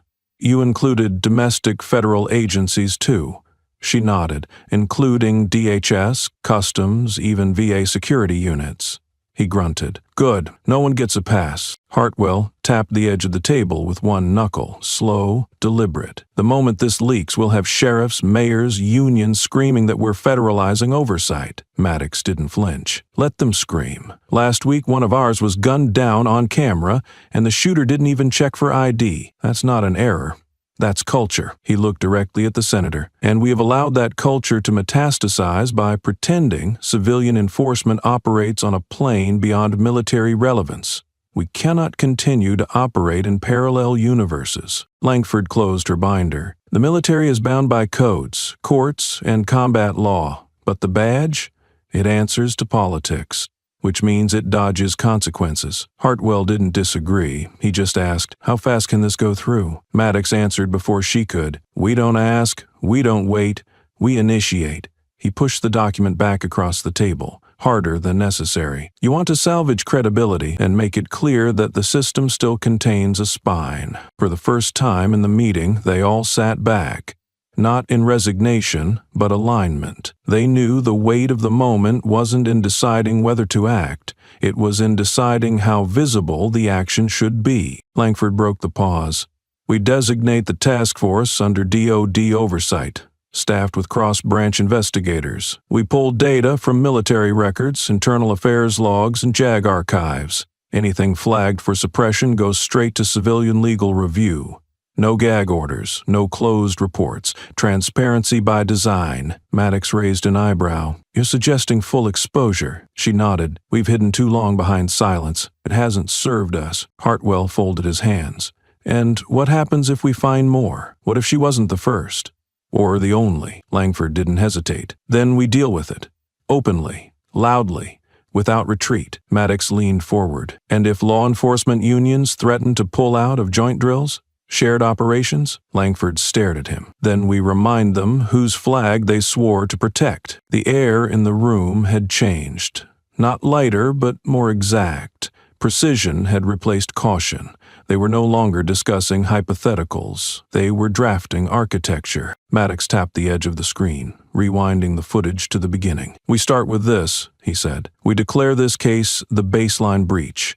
All training, interagency policy, and conflict escalation doctrine must be rewritten from this timestamp. Langford added, we annotate every frame, tie it to doctrine, highlight failures, and then distribute that analysis to every federal training institution in the country. Hartwell looked to both. We're not reforming, we're mapping a rupture. Then, for the first time, they spoke about perception, not facts, but what the world sees. Maddox didn't mince words. Our enemies are watching this tape too, and they're not seeing a failure of justice. They're seeing an open invitation. If a decorated soldier can be shot without consequence, then the idea of American cohesion is just a costume. He paused. We don't survive perception collapses. We deter them. Langford leaned forward. Which means we issue the directive ourselves. No second-hand smoke. We make the announcement. We own the timeline, we define the tone. Hartwell agreed. We cannot allow the first word to come from outrage. It must come from control. The printer in the corner whirred quietly as Langford sent the draft order to a physical copy. A sound so banal, yet in this moment, it felt like the thunder of bureaucracy shifting in real time. Hartwell reached for a pen. Maddox took out his identification. Langford slid the forms across. Each signature didn't just authorize action, it documented alignment. This wasn't just protocol, it was a declaration. Then, in the quiet that followed, Hartwell asked the one question they had all tried not to say aloud. What do we call this? No one answered immediately. Then Maddox spoke, softly but without hesitation. Restoration. Langford looked up from the table, her voice lower now. We call it a strategic realignment, quiet on the surface, total in structure. We issue an executive link operational directive with congressional support. No debates, no hearings until the framework is in place. By the time the noise catches up, the machine is already running. Maddox nodded once. And if anyone challenges jurisdiction, we remind them this isn't a matter of law enforcement policy. This is a matter of national defense, integrity. They rose, almost in unison. The document still lay between them, ink fresh, pages uncreased. Hartwell took the copy with him, sealing it in a flat black case. Langford stayed behind a moment longer, adjusting her watch as if syncing time with history. Maddox simply stood at the door, arms behind his back. No one saluted. No one shook hands. That wasn't how real authority moved. It didn't need a ceremony. It needed execution. The hall outside was empty. They didn't walk together nor apart. Just 3 lines of movement through the quiet corridors of federal power, each now holding a piece of something irreversible. As the doors closed behind them, the building returned to its usual hum, but everything beneath that hum had shifted. By midnight, secured communications were already en route to every military branch head, informing them of the incoming directive. By morning, military base commandants would receive encrypted packets instructing them on compliance. By the end of the week, a classified memo would be placed directly on the president's desk, bearing a single heading: National Uniform Protocol Protest Unit Initiative Dagger Priority. There were no speeches, no memorials, not yet. That would come later, from others. But this was the recalibration of a machine decades overdue for realignment. A decision made not in the fire of a riot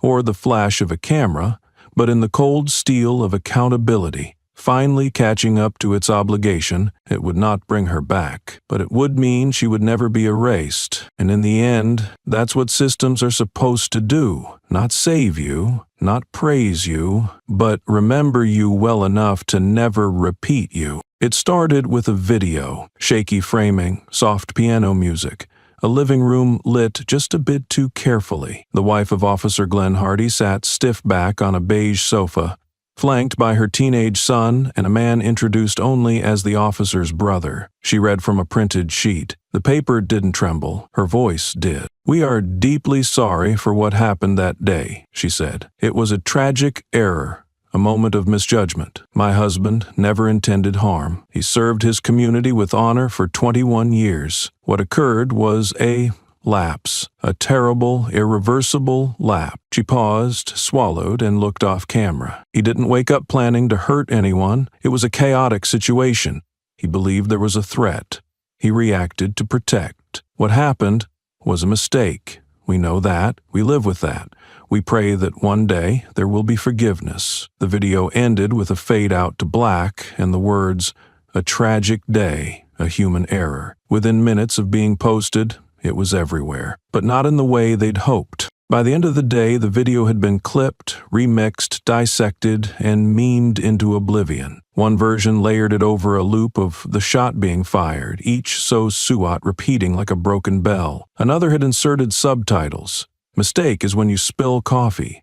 This was murder." On TikTok, users lip-synced the apology with fake tears, tagging it, "Oops, she died." No one took it seriously. No one let it stand. What had been crafted as a soft attempt at public redemption had become a public autopsy of deflection. It didn't matter if the family meant well. It didn't land well. And in a world still bleeding from the image of a child clutching her mother's sleeve in a pool of blood, tone mattered. Then came the hearing, not a trial. A civilian oversight session was called by the Judiciary Subcommittee on Government Accountability. They had expected policy briefs, expert testimony, and bureaucratic statements. What they got instead was the child. The first time she appeared in public since the day it happened. She entered the room holding something in both hands. No handlers, no lawyer, just a black dress and the unshaken spine of someone born into the wrong storm. The cameras shifted instantly.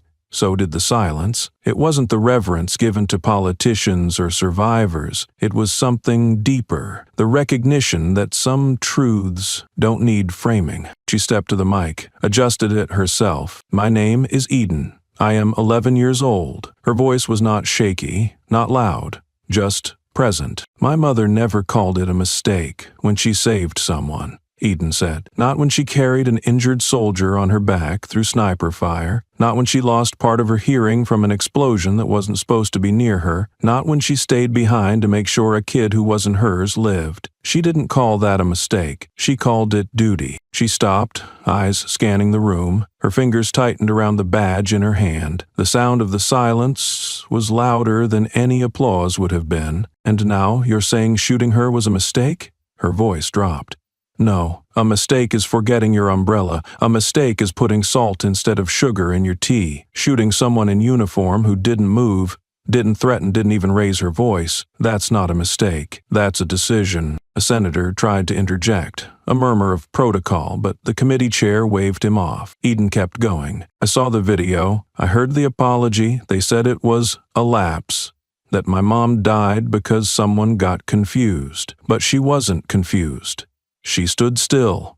She told them who she was. She didn't hide her patch. She didn't reach for anything. They had the badge. They had the uniform.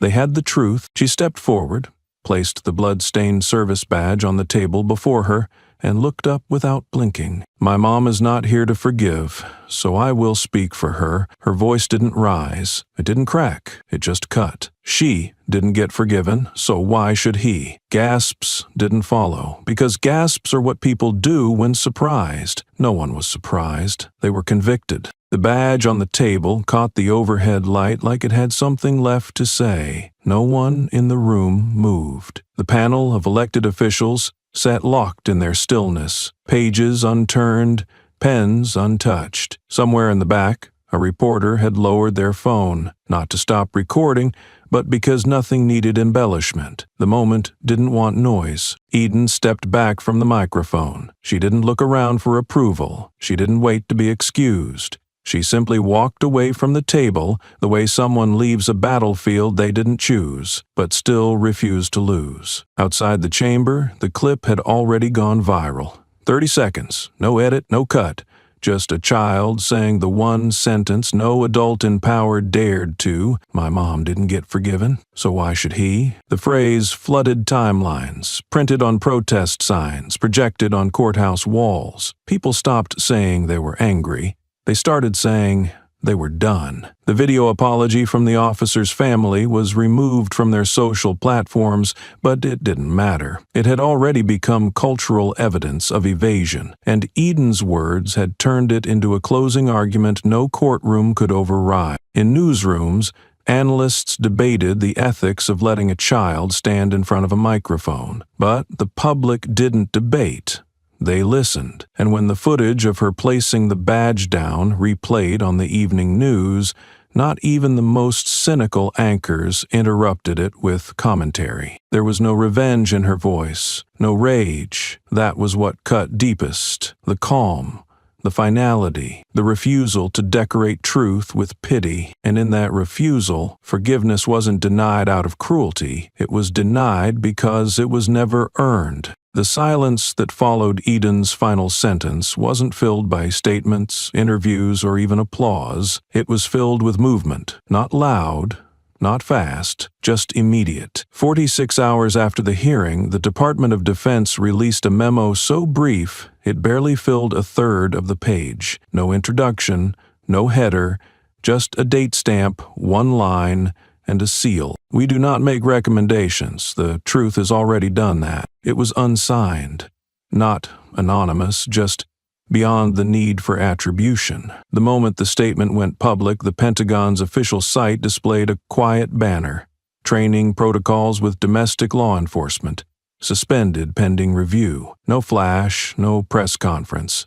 Just one decision made without the performative burden of ceremony. Across military forums, veterans called it the cleanest declaration of institutional conscience they'd seen in 20 years. By the next morning, every scheduled joint training exercise between police and armed forces was placed on indefinite hold. Bases that once coordinated riot control simulations with local departments sent retractions. Officers who had built their careers around tactical interagency collaboration found themselves locked out of access portals, comms lists, and joint command protocols. There were no accusations, no direct blame, just silence. And the digital void that follows, structural withdrawal. Then came the letter. It was never publicly released, but it spread like wildfire inside. Addressed internally to every active duty commander, it carried no decoration, no formatting, just another plain sheet, distributed through encrypted channels. The subject line read, Interpersonal Force Response Addendum,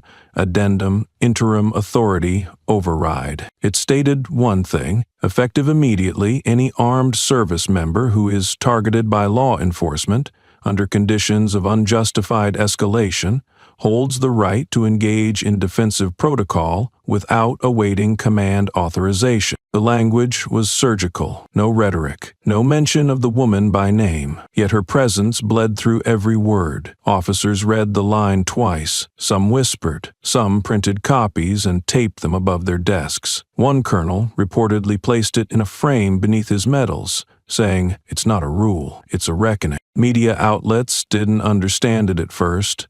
No one leaked it directly, but fragments surfaced, quoted in veteran newsletters, passed between encrypted forums, invoked in congressional subcommittee lobbies like gospel. One staffer called it the doctrine that didn't ask permission. By day 4, silence turned into a physical symbol. At the Pentagon, In the Hall of Honor, a corridor reserved for only the most revered service, maintenance crews moved without notice. A new glass case appeared. No fanfare, no ceremony. Inside it, a single patch. Combat fatigue. One blood-stained flag was still attached at the shoulder seam. No name, just a brass plate that read, "Uniform preserved, intact, in service, betrayed." Across the department, hallway conversations stopped when personnel passed by. No one took photos.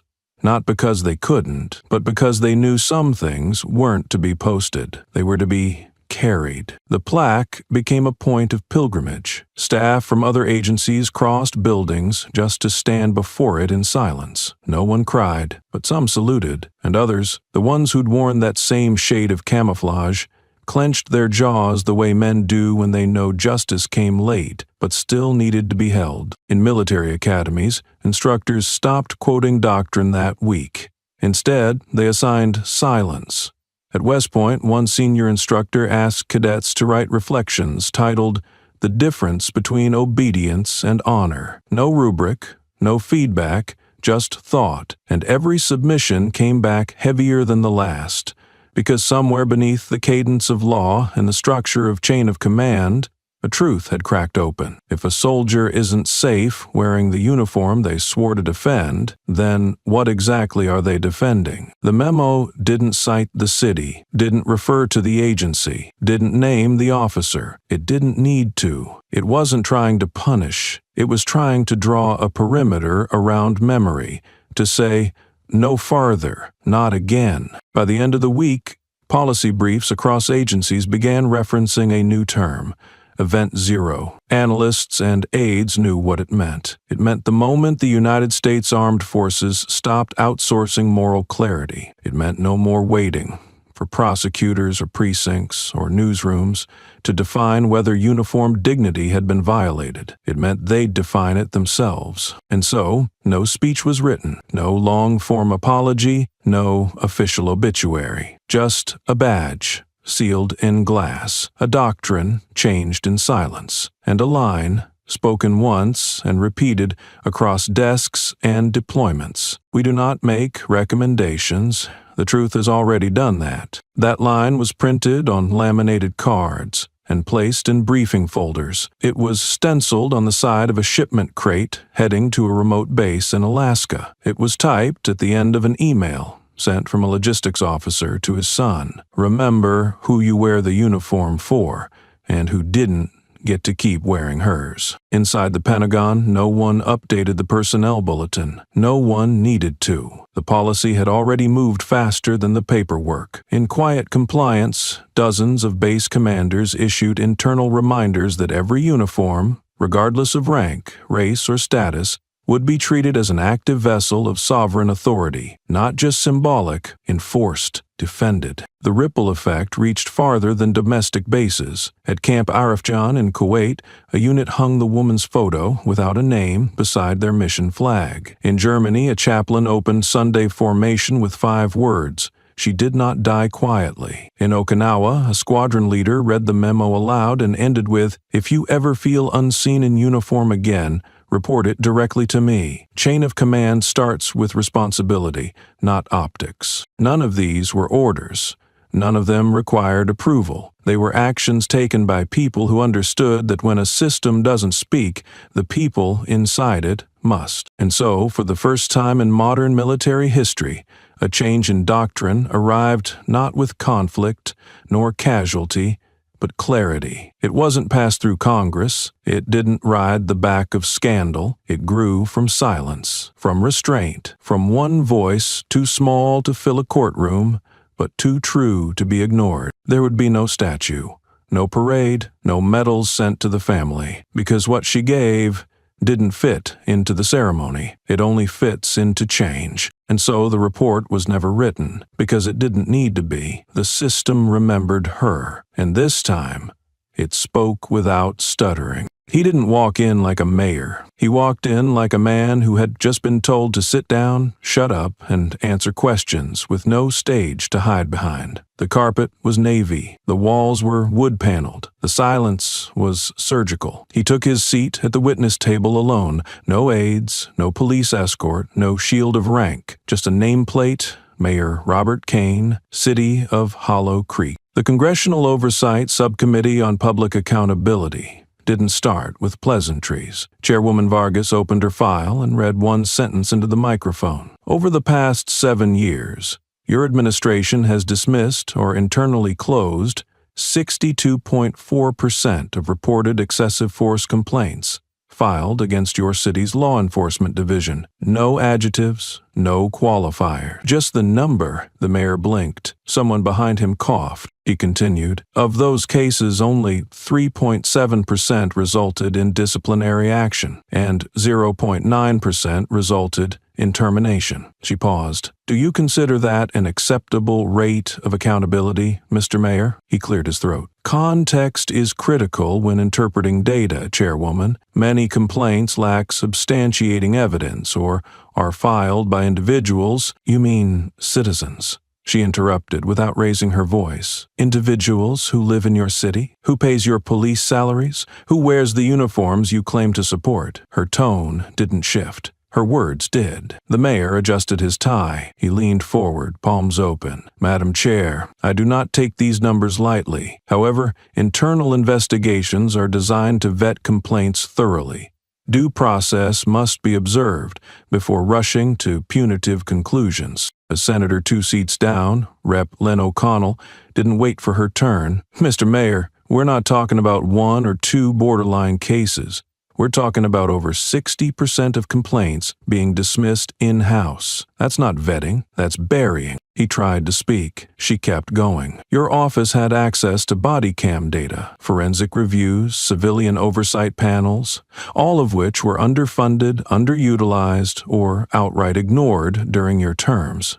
So tell me, when exactly were these citizens supposed to get their due process? His voice lowered. The chain of review passed through our legal department and Professional Standards Bureau. And who appoints the head of those bureaus? She asked, eyes narrowing. Remind us for the record? He hesitated. I do. Exactly, she said. And silence filled the room like ice in a steel cup. The committee chair didn't interrupt. She didn't have to. The point had been made. He wasn't in control of the room anymore. He never had been. He just hadn't realized it until the tables turned. The mayor inhaled sharply. Madam Chair, these are not simple questions. Public safety involves multiple factors, overlapping jurisdictions, and you had one job, Vargas interrupted without raising her voice, to make sure no one in your city becomes a statistic wearing a flag, and you failed. Her tone didn't spike. It dropped lower. Representative O'Connell slid another document into view. This report, filed 6 months before the incident, highlights officer conduct complaints during traffic stops involving veterans. Multiple warnings, red flags, but no action. She didn't wait for acknowledgement.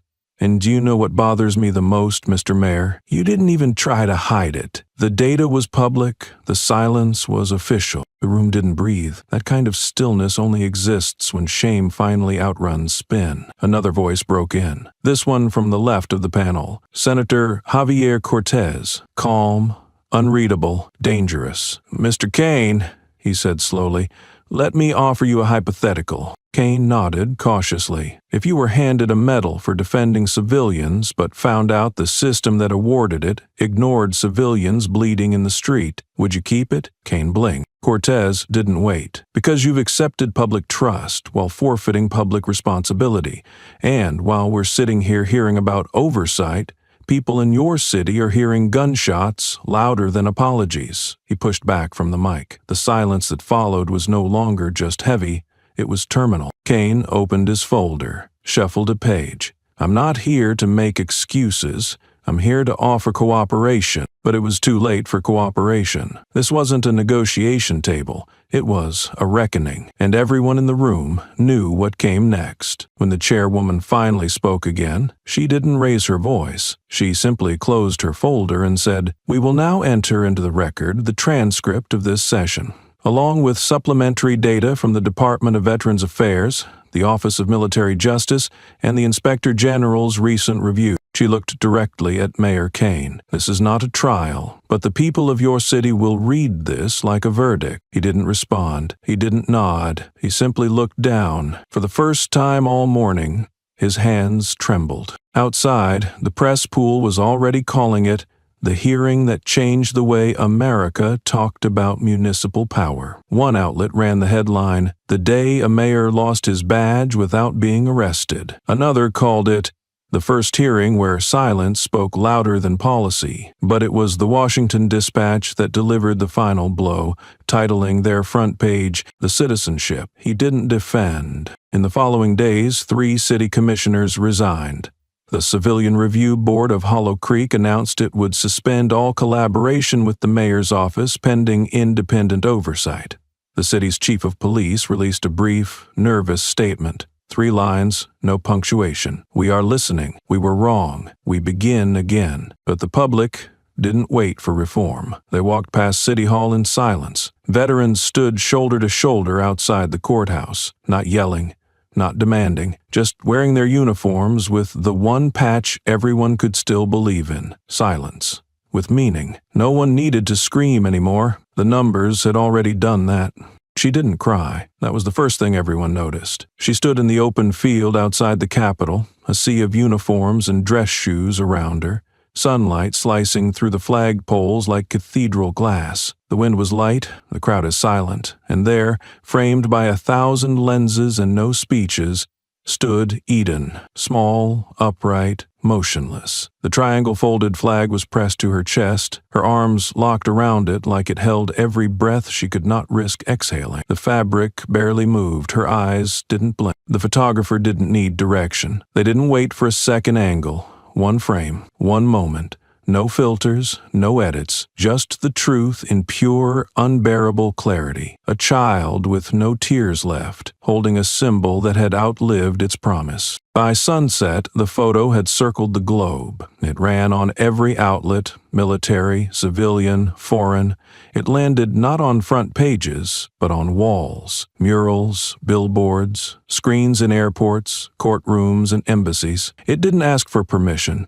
It didn't need translation. It was the kind of image that broke through fatigue, rhetoric, and borders. 3 words were overlaid in small white font beneath the flag. "Protect those who protect." It wasn't a tagline, it wasn't branding. It was the last line of a nation's conscience, written by a girl who said nothing but held everything. The phrase spread without a campaign. Federal buildings printed the image in their lobbies, without waiting for authorization. Schools began placing it beside the Pledge of Allegiance. In Los Angeles, a courthouse judge requested it be framed and hung above the main chamber, not to honor the dead, but to remind the living what duty costs when left undefended. Military bases treated it as doctrine, not law, not instruction, but the truth. Pilots carried it folded into flight manuals. Infantry taped it inside lockers. No one was ordered to, they just did. And yet the photograph did not glorify war. It didn't spark chants or calls to arms. It quieted people. It made them pause. It asked a single question without ever forming the words. How do you look at a child who has seen too much and still claim you're keeping the peace? In Chicago, an elementary school painted a mural of the image on brick 8 feet high. A boy touched the corner of the flag with his fingers and asked his teacher if that was what courage looked like. She didn't answer, because some questions aren't meant for the living to resolve. The silence returned, but now it wasn't empty. It was reverent. It became a language, one spoken not by politicians or generals, but by nurses pinning badges to their scrubs, postal workers hanging prints in break rooms, firefighters saluting a screen before rolling out. It was no longer just about what happened. It was about what would never be unseen. In the Midwest, A retired Marine set the photo on his kitchen table and stared at it over breakfast. He didn't speak. He didn't eat. His daughter, watching from the hallway, didn't interrupt. That afternoon, he drove to the local memorial park, stood in front of a weathered wall of names, and whispered one more. Then he left the photo beneath it, weighted down by a single stone. No message, no date, just memory doing its quiet work. Elsewhere, in a dusty town no one would have known if not for the tragedy, a muralist spent 72 hours painting the image across the side of a condemned police station. He didn't ask for permission. He wasn't arrested. By the time local officials arrived, neighbors had surrounded the wall, arms folded, saying nothing, just standing, watching, owning it. But perhaps the most unshakable moment came far from the ceremony. At a military cemetery in Virginia, a man, old, lean, steady, walked between the rows with a photograph in one hand and a helmet in the other. Not a new helmet. Not a museum piece, a dented, rusted World War II steel pot with initials scratched faintly inside. He stopped at one grave. The stone read only a name and the insignia of a battlefield medic. He crouched, pulled from his coat a laminated copy of the image, slipped it gently into the curve of the helmet, placed both on the stone, whispered she'd have known what to do, then stood, saluted, and walked away. The photograph never got an official name. It didn't need one. People just called it the triangle. In newsrooms, in classrooms, in war rooms, it became shorthand for something too large to explain but too precise to ignore. When people said, "Did you see the triangle?" no one asked which one. They all knew. It hung in the background of interviews with generals. It was printed on the back of military academy acceptance letters. It was folded into the pages of congressional dossiers as a quiet reminder that policy, at its worst, forgets people, and at its best, remembers them with action. There were no annual commemorations planned. No national holiday has been renamed. That wasn't what Eden's silence had asked for. The country responded not with noise, but with stillness, shaped by resolve, a kind of collective oath, spoken not aloud, but lived. And in time, the photo found its final home, not in archives or textbooks, but in decisions. Funding shifted, oversight deepened, language changed. Protocol was no longer just about protection, it was about presence, not who holds power, but who is seen holding pain. And who is believed when they say, "This uniform does not make me invincible," the photo remains. In wallets, in lobbies, in lockers. It's not a symbol of loss anymore. It's a threshold. Because once a child stood still in the middle of a country's failing heartbeat and held its conscience in cotton folds and made the whole world look. The air didn't feel heavy. It felt still. Like something sacred had chosen to pause in mid-air, waiting for the exact second it could be seen, not just felt. 1 year to the day, and no one mentioned the word anniversary. The program didn't call it that. The invitations didn't mention the past. They mentioned only one name: United States Military Preparatory Academy Class Induction Ceremony. Eden stood at the edge of the formation, her uniform pressed to perfection, her boots locked heel to toe on polished stone. She was taller now, leaner, still. She did not fidget. She did not scan the crowd. She stared forward toward the flag that fluttered without apology above the field. Around her stood cadets in silence, flanked by family, instructors, and dignitaries, and behind them, on elevated rows of benches, sat hundreds, civilians, veterans, children in school uniforms, journalists holding their breath behind cameras. The sun didn't burn. It stood firm in the sky like a spotlight of memory. Someone whispered that the wind was just like last year's, just strong enough to move a flag, not strong enough to erase what it covered. There was no music. No salute had yet been ordered. What held the field wasn't a ceremony. It was reverence. And then Eden stepped forward. She didn't walk to the podium. She marched, one foot after the other, cadence drilled into muscle, timing folded into breath. When she arrived, she didn't adjust the mic. She didn't clear her throat. She looked straight ahead, eyes locked on the crowd. but her voice aimed deeper. "My name is Eden A. Keene. I am 16 years old, and today I accept my appointment to the service of the United States Armed Forces." She paused. Only once. Only enough for the silence to ready itself. "My mother did not die because she was shot. Not a murmur, not a cough. The moment is locked in. She died because she believed that wearing this uniform meant the nation would protect her, not fear her. That the oath she gave meant the same thing coming from her lips as it did from anyone else's." The breeze caught the edge of her collar. She didn't flinch. She believed this country would never aim a gun at its fabric. She was wrong. Somewhere in the second row, someone bowed their head, not in shame, but in acknowledgement. Eden didn't look away. She let the silence stretch, not for drama, not to invite pity, but to make room for the weight of what could no longer be ignored. Then she lifted her chin and spoke again, each syllable cutting through the still air with the clarity of a blade drawn, not in anger, but in judgment. It took 1 minute to end her life. The sentence didn't echo, it sank, low and final. 1 minute for a man with a badge to unmake everything she built in 20 years of service. 1 minute to erase the knowledge she earned, the honors she never spoke about, the discipline she carried in her spine.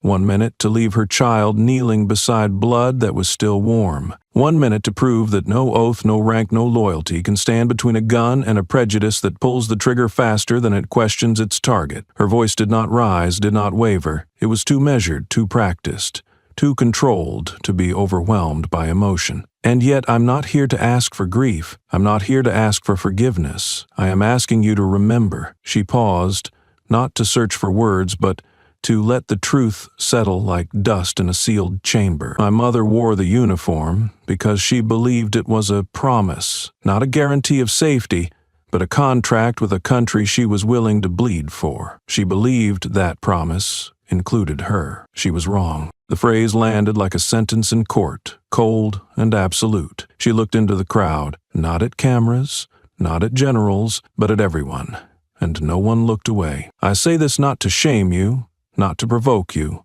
but to remind you, when the country forgets who it owes, that debt collects interest.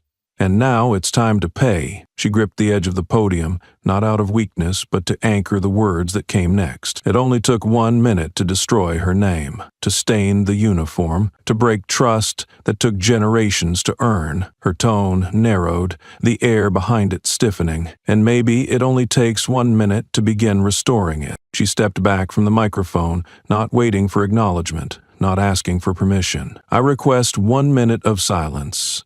Not for mourning, but for recommitment. No official move, no bell rang, no one checked a clock. But without instruction, without a cue, the entire field stilled. Cadets, officers, civilians, even reporters. Every breath held, not out of shock, not out of fear, but out of something rarer, understanding. 1 minute passed, 60 seconds, a unit of time that once shattered everything, now held together by resolve so quiet it sounded like reverence. And when the silence ended, she didn't thank them, she didn't bow, she simply returned to formation, the flag behind her rising slightly in the wind, as if saluting not the past, but the possibility of a better oath ahead. He stood at attention while the room shifted into silence, not with confusion, but with the kind of collective recognition only truth can provoke. No one clapped, no one whispered. The commandant, first among equals, raised his right hand and saluted,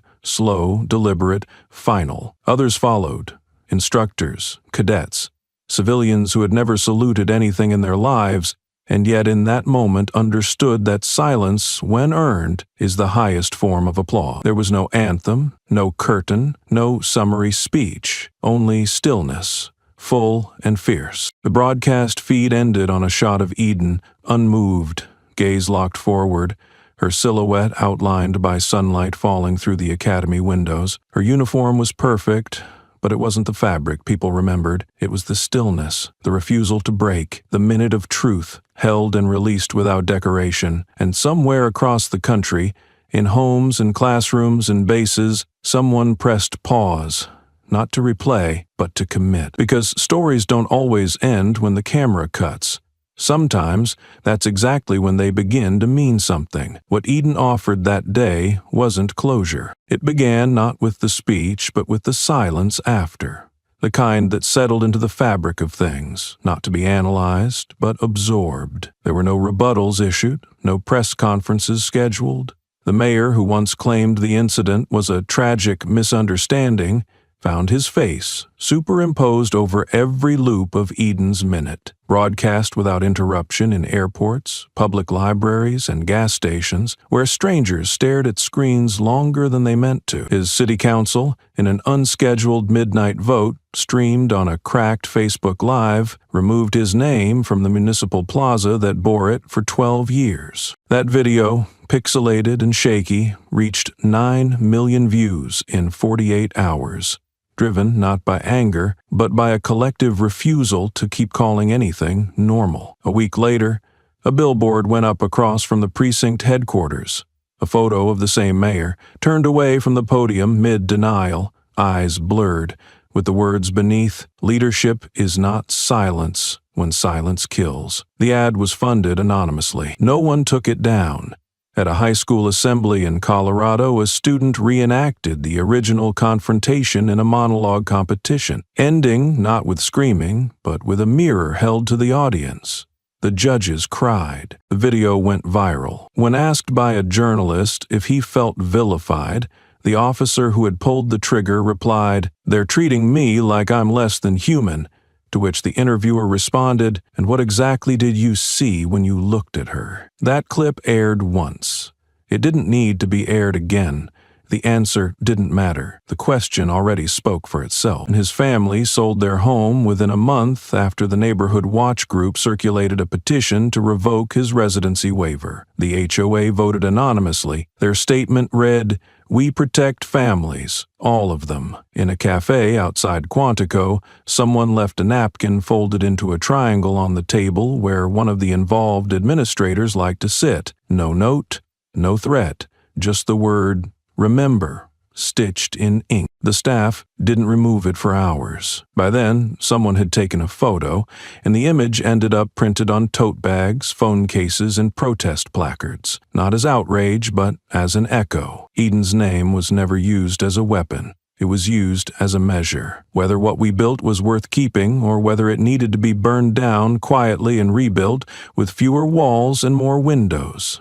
It was a command, not of troops, not of weapons, but of memory. The kind of memory that doesn't ask for justice. It demands continuity. Her words didn't vanish after the broadcast. They were transcribed, folded into speeches, quoted in handbooks, taught in seminars where new officers would read the transcript and be told, "This is how you wear the uniform," without needing to fire a shot. Legislators hung her image in committee rooms, not to provoke guilt, but to remind themselves what silence can look like when it stands unshaken. For weeks after, recruits entered training quoting her minute. Cadets whispered it before lights out, like a creed. Veterans taped her words above hospital beds, as if to say, "If we couldn't shield her, we'll speak her forward." In 1 minute, she delivered what 1,000 campaigns couldn't: restoration without revenge, truth without spectacle. And though she said no names, the nation heard its own spoken back through her. What followed was not a trend, it was a standard. Not a statue, but a signal. That the line between uniforms and the people who wear them is not to be negotiated by fear, but guarded by honor. Eden never called herself a symbol. She didn't need to. That day, her silence saluted louder than any general could, and the country, for once, saluted back, not with flags or fireworks, but with a minute. 1 minute. The one that cost her everything, and the one she gave back.